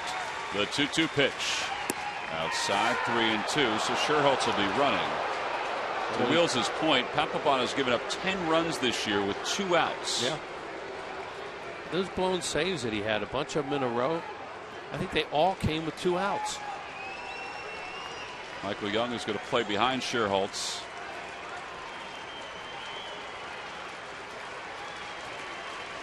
One last strike, 1 last out. Split. The payoff pitch in the air to left center field. On the run is Dominic Brown. It's going to hang up there for him, and he bobbles it and dropped the ball. Scherholtz will score. Castro to second. It's a 1-run game. Oh, man. Wow. That's hard to believe. He had that ball lined up for what seemed to be ages. Yeah, that game's over.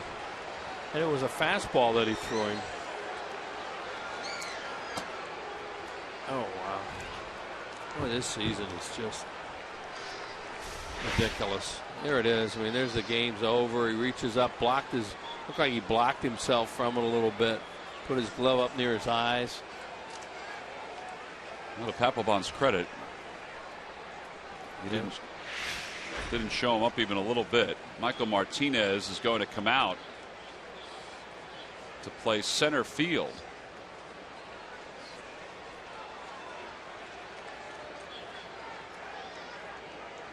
This is kind of interesting, isn't it?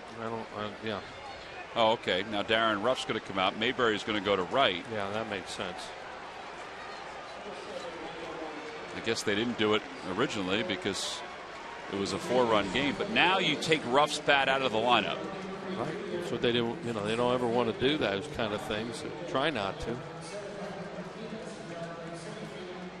You understand the defense, but you worry about the lack of offense without Darren Ruff. I mean, that's where you're going to get the last out from a veteran pitcher and get out of here.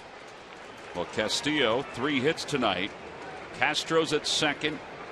It's a 9-8 game.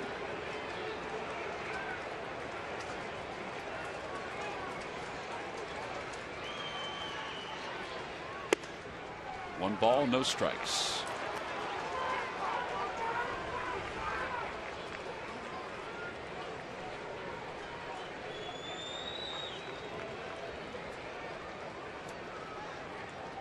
Third error of the year for Dominic Brown, who has played better in left field than people expected.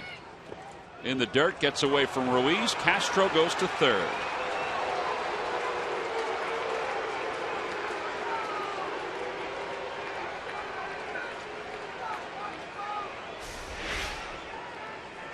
That looked like a split. It was, and that one he doesn't block. Hit the heel of the glove and bounced away.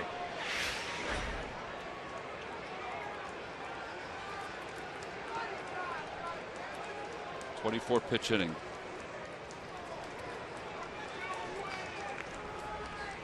Outside 3-0. Thomas Neal has come out on deck.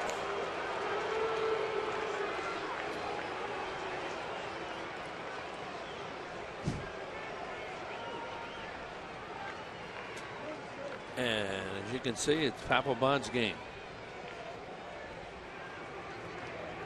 Ball 4. Or maybe they thought this through and decided they're going to face Neal. Because none of those pitches were even close. Right, but then there's always the danger you just put the go-ahead run on first base if you're thinking that way. Well, there's Castro over third.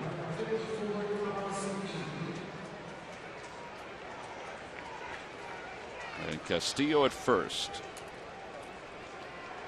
Thomas Neal was claimed off waivers from the Yankees and added to the roster today. He had .325 with 2 home runs and 29 RBIs at AAA this year for the Yankees. That's Scranton.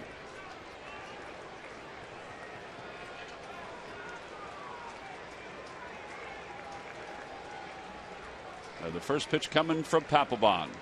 Fastball on the outside corner, 0-1.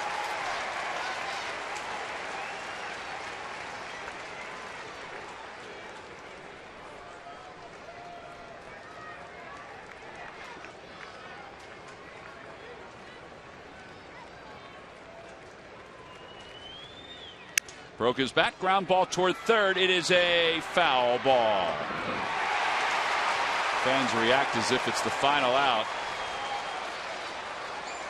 Yeah, Tim McClellan came up with the hands right away and called it foul. He broke his bat. He's going to need another bat, but it's still alive. The at bat.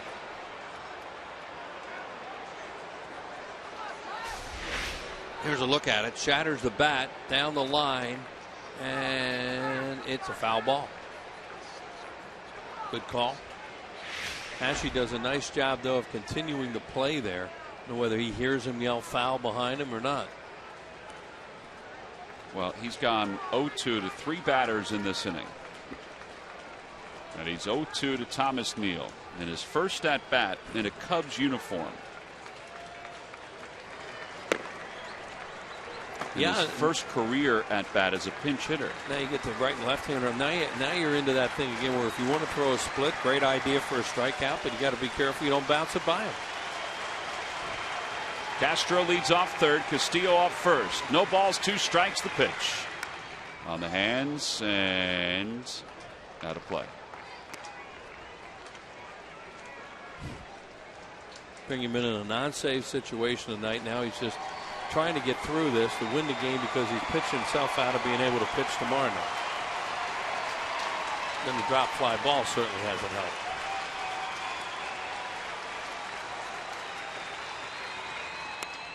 In the air towards shallow left center field. Dominic Brown gets another chance, makes the catch, and the ball game is finally over. 3 runs in the top of the 9th inning for the Cubs. A very difficult 9th inning for Papelbon and the Phillies defense. But they hang on, literally hang on, and win it 9-8 to end this 5-game losing streak And nothing is easy here in 2013. You sure they won that game? They won that game. Good. They've ended this 5-game losing streak. It's just their second win in the last 15 games, and it feels good. 9-8 the final score. Our WB Mason delivery of the game. Darren Ruff. Darren Ruff with a big home run here. He had a tremendous night. Got a slider there, looked like from Edwin Jackson, hit it out of the ballpark. Phillies with 2 home runs in the ball game tonight. The one by Ruiz turns out to be the winner as they win the game with the run in the 8th inning. They needed it in the 9th. And that is our WB Mason delivery of the game. Great job tonight by some of the young players that the Phillies are trying to develop. One of them, Darren Ruff, his first game in right field, and he's down there with Murph. All right, thank you very much, Wheels. Yeah, here with Darren. And let's talk offense first. You guys were able to put up 9 runs on the board tonight, including a home run from you. Nice to see the offense clicking a little bit, I guess. Yeah, it was definitely nice to get Dom back. Provides that little extra in the middle of the lineup that we need. He had some good at-bats. We all had good at-bats, and that's the key. Runners in scoring position, leading off innings, getting guys on. We swing the bat well and had good at-bats tonight. One of the big stories coming into this game was you out in right field, and you got tested a couple times early, and you passed the test. How did you feel out there? I felt all right. It was nice to get a couple of, a little more difficult balls I had to run for a little bit out of the way. Now the next test is going to my right and catching a ball. But, it was nice to get out there and get my feet wet and, hopefully get some more action in BP tomorrow and keep improving out there. Ultimately, just nice to get a win. You and I were just talking right before they came to us. Nothing's easy, it seems like, right now, but you get the win. You break the losing streak. Just how important is that inside the clubhouse? Oh, it's huge. Like you said, nothing's easy. And, just to get that win, though, getting that last out. And that's always the toughest out to get. But, we got it tonight, and hopefully we can use it going forward these next couple of games here. All right, Darren, congrats on a good game. Guys, back upstairs. All right, Murph, thank you very much. So the Phillies take game 1 of this series against the Chicago Cubs. Tough one. Turned out to be a 1-run ball game. They win it 9-8. We'll be back to talk some more about it right after this.